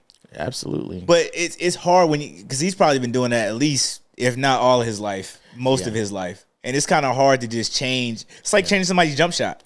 And I mean, there's controversy with where he played to. Yeah. Because it's just like, he's not from one of those powerhouse schools, Boise. But it's crazy, though, because Boise State really used to be like that. Mm-hmm. Especially like when we was coming up. Yeah. They kind of took a hit, in recent years, but Boise State used to really be like that. And I would thought so, too, because I was just like, that school looks familiar. Like, this isn't the first time I've seen it, but yeah. Hey, he was running all over them, but I'm just like, hopefully it translates, to the NFL to where he's able to do the same thing. And then I think he got a really good breakout against, I forgot who he played that week, but yeah. Any notable flops? Any other notable flops that came across from either fantasy owning, or just from games you've watched? No. Because I think I watched like a lot of Colorado guys. Okay. Past couple of years. So I think a lot of them leaving is who I kind of kept a lot of my eyes. Got two. But like my eyes on, as we came into the NFL or like the Cam Wards, just a lot of those, kind of notable college players. Man, a player I'm worried about, man, Justin Fields, man. He another Ohio State native too. But man, he ain't. And the reason why I'm kind of hurt because he's had multiple chances to be a starter. Yeah. You know what I mean? He had a chance in Pittsburgh. He has a chance right now in New York. He had a chance in Chicago. Like, you've been given the ball, bro. Hey. And, like, right now, man, he's splitting reps with Tyrod Taylor. Fuck. Tyrod Taylor been in the league for a minute, bro. God damn. Hey. And that's the thing, like you said about them injuries, where it's like you know who your players are that can run the risk. I hope McCaffrey continues to ball out. I think he's been balling out a little bit. Oh nah, yeah, because you remember he missed most of the season last year, but he's been going crazy. My points have been showing it on fantasy. So look, hey, if you are a GM, a fantasy owner, and you got C-Mac, hey, bro, I know you having a good time right now because he's This is my third year drafting him. He ain't really running the ball that well, but he's a receiving back. Mm-hmm. So he's gonna give you 6-7 receptions with like 80 yards at least. Goddamn, just line up on the outside then. Come on now. It might not be the same though. Can I try it? But what's buddy that used to play in New York? Now he with the Colts. Daniel Jones. Oh, hey, he's cooking. Is he? Daniel Jones is cooking. Look, if the season ended today, I got him in the MVP conversation. If it ended today, it's gotta end today. All these players, it's gotta end today on this field today. Hey, today. Hey. Nah, he's been cooking, man. Like this year has been a year for real. But what I wanted to talk about more specifically, and we ain't got to stay here long, but man, the injury rate is high right now, bro. Okay. And I think it's because of these turf fields, man. Yeah. Like, I get it. It looks better, and like it's more expensive, but it's less maintenance. Yeah. But man, these like players are getting injured out the yin yang. Well, what is it about the turf field though? It's just well, I don't know, but from like my experience of playing on turf, like you don't really get that feel of like it's a different feel like running on turf versus like running on grass. Okay. Like grass is a little softer. Like running on Bermuda, you can get a good plant. No, I'm just saying, or like whatever, but like running on turf, like if you ever played on turf, you know how you like, damn, I'm on turf and you got fucking cleats on. For real, you're not even supposed to play with studs on turf. Right. Okay. People do. Yeah. But like you're not even supposed to you're supposed to wear turf shoes, like artificial turf shoes. Specific type of shoe. Yeah. Because that 1 year Super Bowl, right? Wasn't there something that happened on a turf field? I might be so I know last year it was a player that tore his Achilles like right at the beginning of the game. Yeah. Like running onto the field. A lot of people were like changing out their cleats during the game. Yeah, but like your feet get hot. Yeah. You know what I mean? Like it's just not a good feel. But like grass is you're able to get a better plant. So when we're talking about that explosiveness in that plant, like you can achieve that on real grass as opposed to playing on turf where you playing in damn studded cleats. Yeah.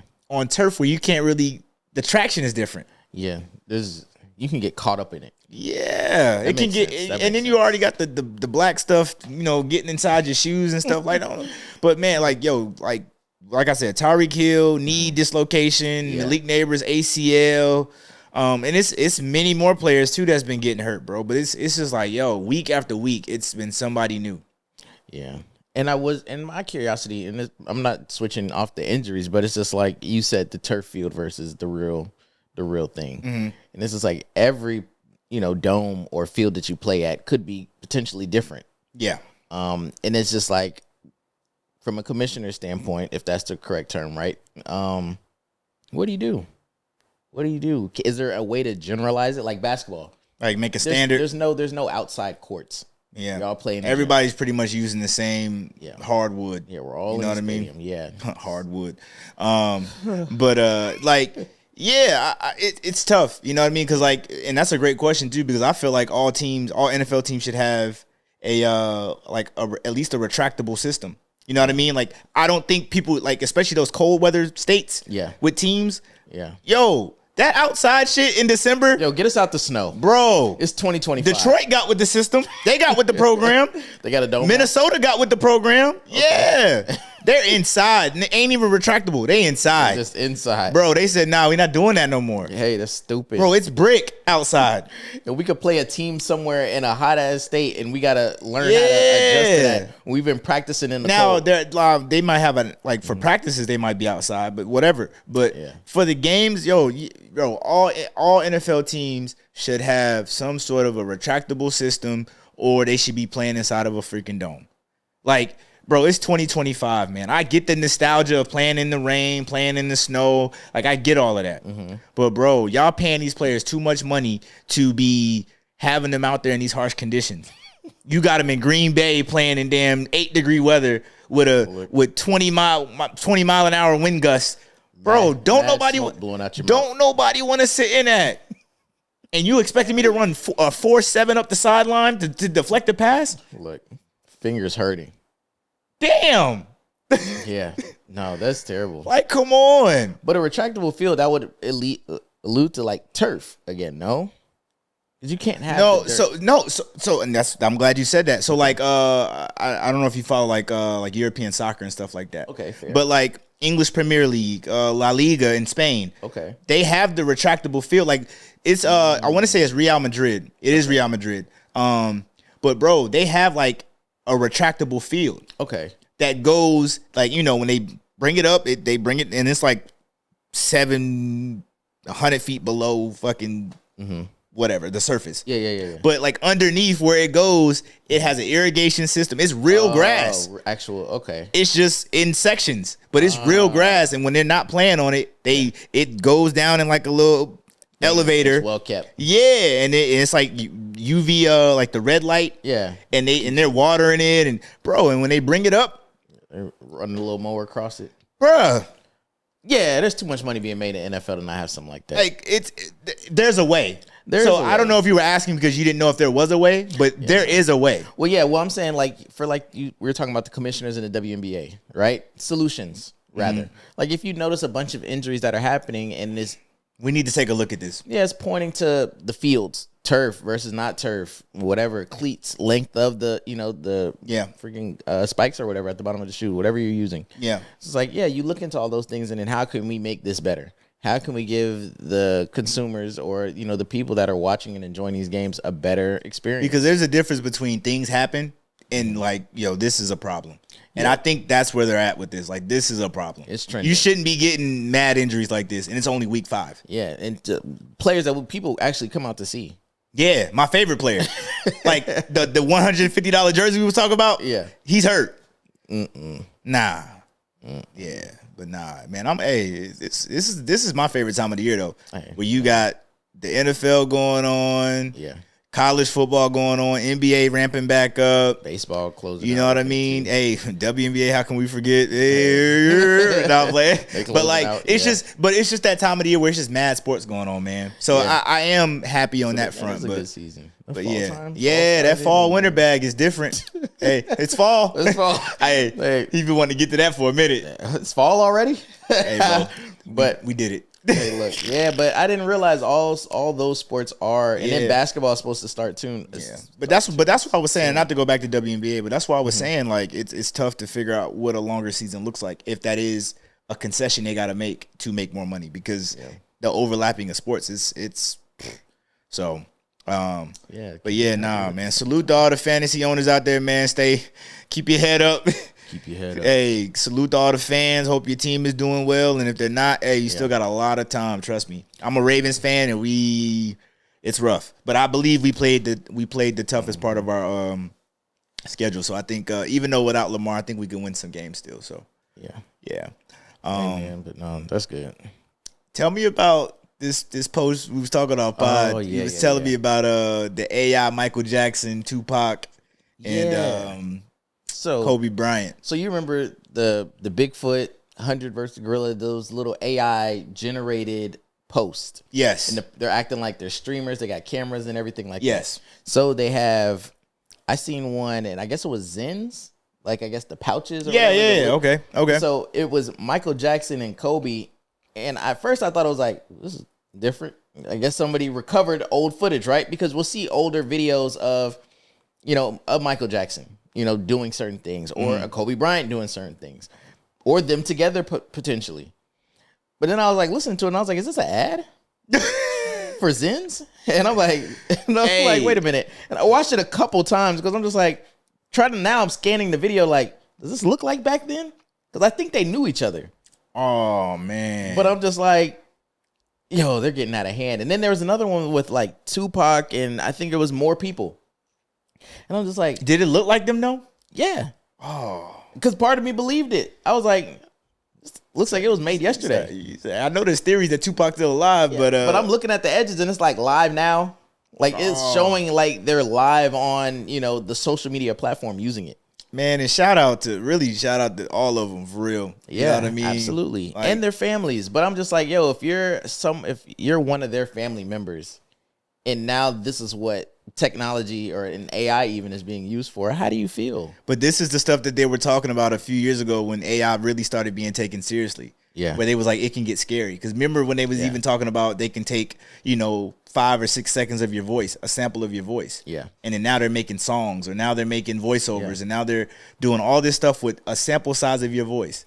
Yeah. Movie trailers. And being able to, and now, like I said, being able to take images or video clips from you and generating into an AI, configuration to where now they're running ads and, using a deceased person for content.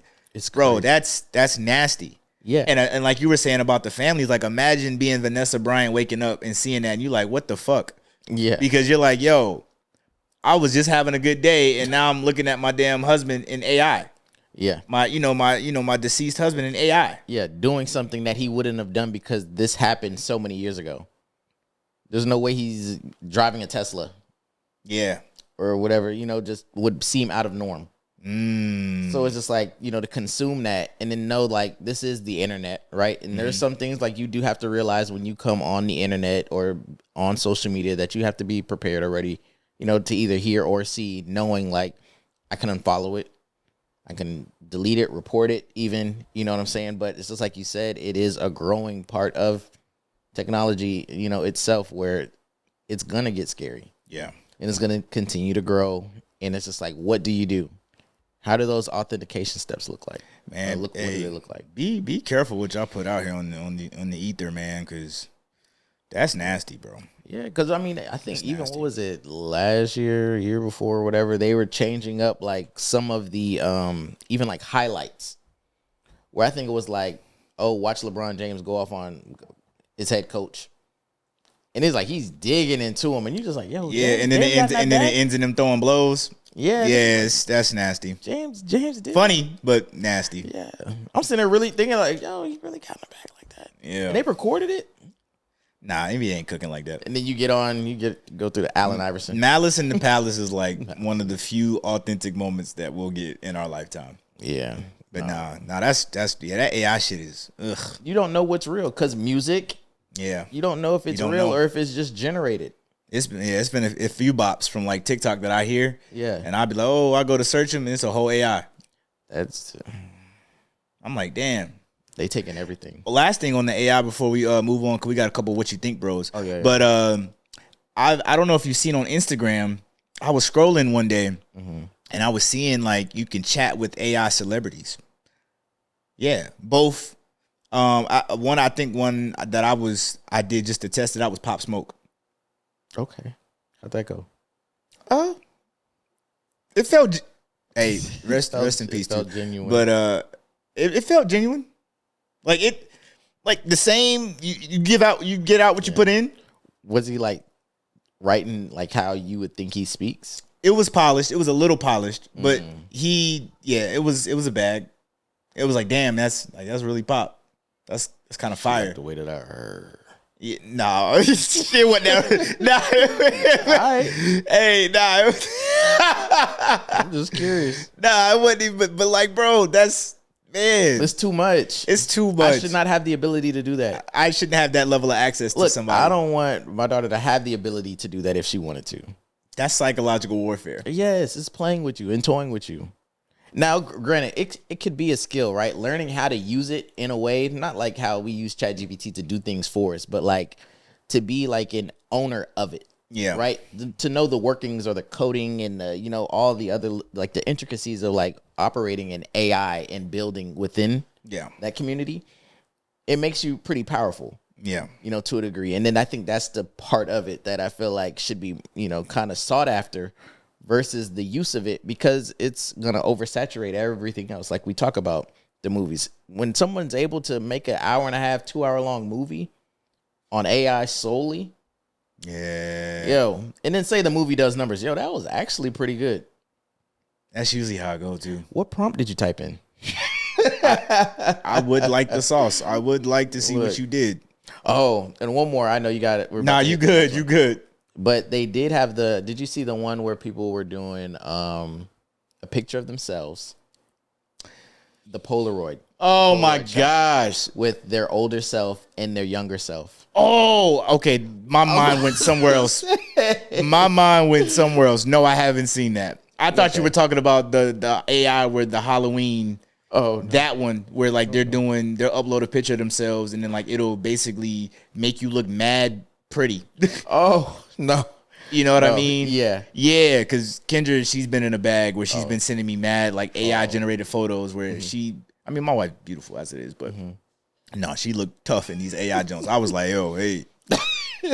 Wait a minute. You called on FaceTime to verify? Yes, but no, you were saying so they got a Polaroid challenge, I think it is, where it's like you take a picture. It's like you have a picture of your younger self, and you're able to. There's a certain prompt that you write that puts your older self or you now with your younger self in a picture. And what people have been doing is like they're pretty much writing almost like a letter. Oh, like a 15 years earlier in this case, or like a 15 years later. Like a you don't know this, but these are some of the things that I have accomplished. Type deal. Like, okay. They're writing I'm not to mad their at younger that. self. Yeah, I'm not mad at that. It's pretty cool. It's pretty cool. Yeah, a lot of it's good use though. Yeah, because I'm like, it looks real. And I'm just like, yo, whose kid is that they're hugging? Yeah, no, that's. And then I'm like, oh, that's a younger version of them. I'm like, yo, that looks mad real. Like y'all took the picture together. That's fire. Yeah, and then even the words, the captions that they, have been writing is really heartfelt. You got to really read it, to get in tune with it. But, healing. Hey, man, we're here for it.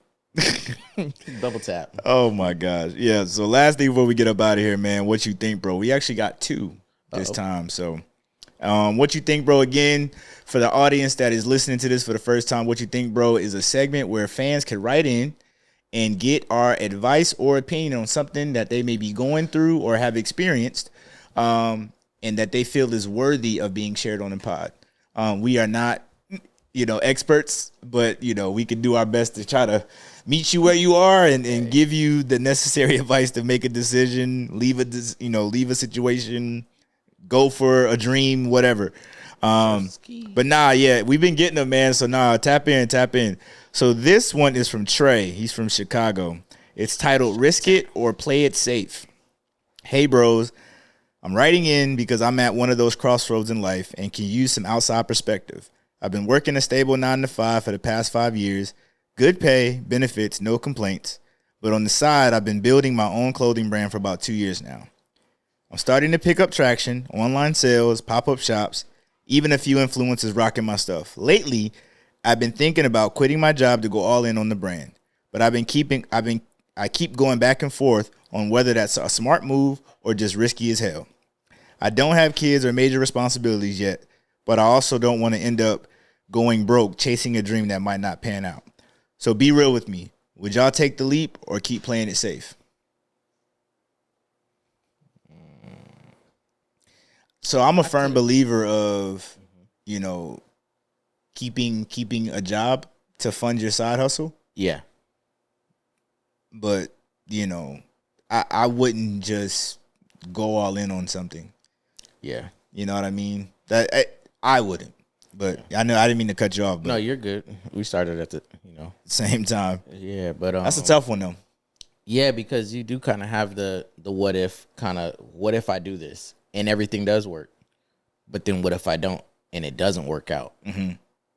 Do I go back to my job? Will they let me come back after I leave? You know what I'm saying? Do you have that fidelity to kind of move in and out with them? They know you well enough. The rapport is good. But like you said, even for me personally, it's just like I gotta have a little, I gotta have the consistency somewhere. Yeah. Even as I'm building, and I might have to work a little harder. But what's that to say, right? To build a cushion. Yeah. Backup plan. Yeah. So it's like I would definitely say, I'd say stick with it. Stick with the job, and definitely, my opinion, create a cushion for yourself for that day that you really, and you don't have to think twice about it, because that's the other thing, right? Thinking about it too much, don't do it just yet then. Mm-hmm. Because when you're really ready and you can just pull the trigger and like kind of get after it, you'll probably jump out without even thinking twice about it, But that's with knowing that you have a safety net, right? And you have that cushion that you created for yourself, to kind of fall back on if, hey, maybe it was a dry month, things weren't flowing the way that they should have, you know what I'm saying? Or designer's block, that's a thing. Yeah, no facts. You're having a hard time creating, you know what I'm saying? Or just anything, but you create a strong cushion for yourself. Hey, and is your brand some fire? Because if it's not, is your brain some fire? No, your brand. It sound like nah. I'm cool on the brain, but I don't even think people use that word no more. But is your brand fire? You know what I mean? Because I've seen and known some people that got clothing brands. Shoot, even this is ugly, but we're figuring it out. But hey, chill. That was a test. Liked it. All right. Look cozy. Yeah, easy hoodie season. But like I know people who have clothing brands, like no shit clothing brands, where it's like, I see what you're trying to do. Yeah. But hey, like Charlamagne, when they be coming up talking about some, yo, let me freestyle real quick. Yeah. God dang, you did that again. When they be freestyling, you know what I mean? It's like, yo, that ain't it, y'all. Hey, you got a job? What you do? What you do for a living? Just stick with it. Yeah, you might want to hold that down. No, that's a fact. But nah, man. Hey, I'd say keep the 9 to 5 just a little bit longer. And if you reach a point where you undoubtedly know this is going to take off, then maybe consider it. But if you're still on the fence, like it sounds like you are with this letter, then I would just ride out the 9 to 5 just a little bit longer. I know the nights are long and the mornings are early, but you know, like I said, even with this pod, this isn't the main bag. So it's, you know, you just got to kind of, hey, hustle culture.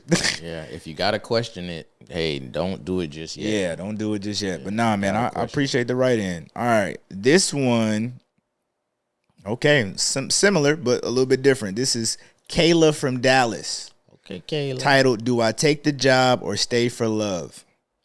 Hey, bros, I could really use y'all take on this.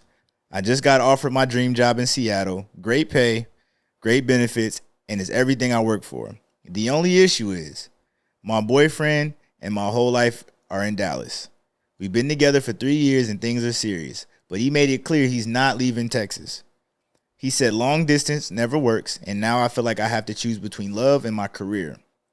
Part of me feels selfish for even considering leaving, but another part of me knows opportunities like this don't come around often. What you think, bro? Do I follow my dreams or stay and hope something better comes along? I'm gonna say honestly, it depends on your age, there, Miss Kayla. Like, and I only say that because if you're young, you know, and like you're feeling like this opportunities like this don't come often, or you know, opportunities like this don't come often. And there's something else you may have mentioned in the letter as well. But like with feelings like that, you know, hey, get out there, try it, and explore it. It's not to say that relationship, you know, with whomever that wants to stay in Dallas won't be there. But I think it leaves, you know, kind of that door open to where, like, you know, hey, express what it is you want to do. And definitely you'll learn a lot from it. And if he sticks around, great. If not, it's not the end of the world, because, hey, new location, new job, new hosts, new friends, you know, and you just kind of started just a new life without the have to question what if. Yeah, I don't have much to add to that. Because I don't think she said anything about kids. She just said 3-year relationship, right? Yeah, something along We those double check. lines. Yeah, we've been boyfriend, been together for 3 years and things are serious. Yeah. Age definitely matters. I mean, I'm not, obviously can't ask what your age is now, but I would give maybe mid-20s. You know what I mean? Potentially. But I'm also curious what she does now too, because that plays a factor too. Well, like how much more? Because I know she said great pay and benefits, but you know, like what are you making versus what are you going to be making? You know what I mean? Yeah. Worth the 3-year relationship, but that's the thing too. Like and boyfriend changes a lot too, because y'all could break up tomorrow, and then that job offer is also gone tomorrow. Hey. And then now you in Dallas in the same city watching your old man run around with the new work. Yeah. And you miserable at the job. At the old job. Yeah. At the girl, you should have left. Yeah. Then you got to hear about it from all your friends and family. You didn't take the job? No. And y'all ain't together? Yeah. No. That's a tough one. No, that is tough. That's a tough one. But it's a 3-year relationship too. I could see how difficult that would be to be like stuck in to between just the pick two. up and leave. Yeah, because you wouldn't naturally want to, but you want it to make sense. But I think it's a little insensitive on the boyfriend's part to just shut the door on it though. Yeah. I'm not saying who side you should be on. Right. But like from what it sounds like based off what she wrote, is like, yo, I ain't leaving. Yeah. I'm not entertaining it whatsoever. Like, I think that's kind of foul. Yeah. That's stupid. Why would you leave? And me being like what? who I am, and like I would think most people would, like that would make me all the more be like, all right, I'm up out of here. Yeah. Because now it just makes the what if seem that much more enticing. Yeah. Because then it's just like, it's a 3-year relationship, but what did that 3-year relationship actually look like? If all it took was me saying, hey, I want to grow. Yeah. And you're like, no. No. Nah. Dang. She don't want to end up like Ayesha. Hey, I was just about to say, if I'm in Ayesha in that stance, I've got it tight. Look. Nah. Yeah, I hope you figure that out. I would, if it's me, I would say give the new career a look. Dang. But hey, just do the old fashioned pros and cons thing, and see which list has Yeah, and go from there. it's the way to do it. Go from there, man. But yeah, Take us home, Rod. Hey, There's a little catchphrase out there. nah, this was a long episode, but it was good though. Take us home. This was good. Nah, man. Hey, as always, man, we thank y'all for listening, man, and hope y'all enjoyed the episode and all that it brought you. As always, please continue to like, share, comment, subscribe.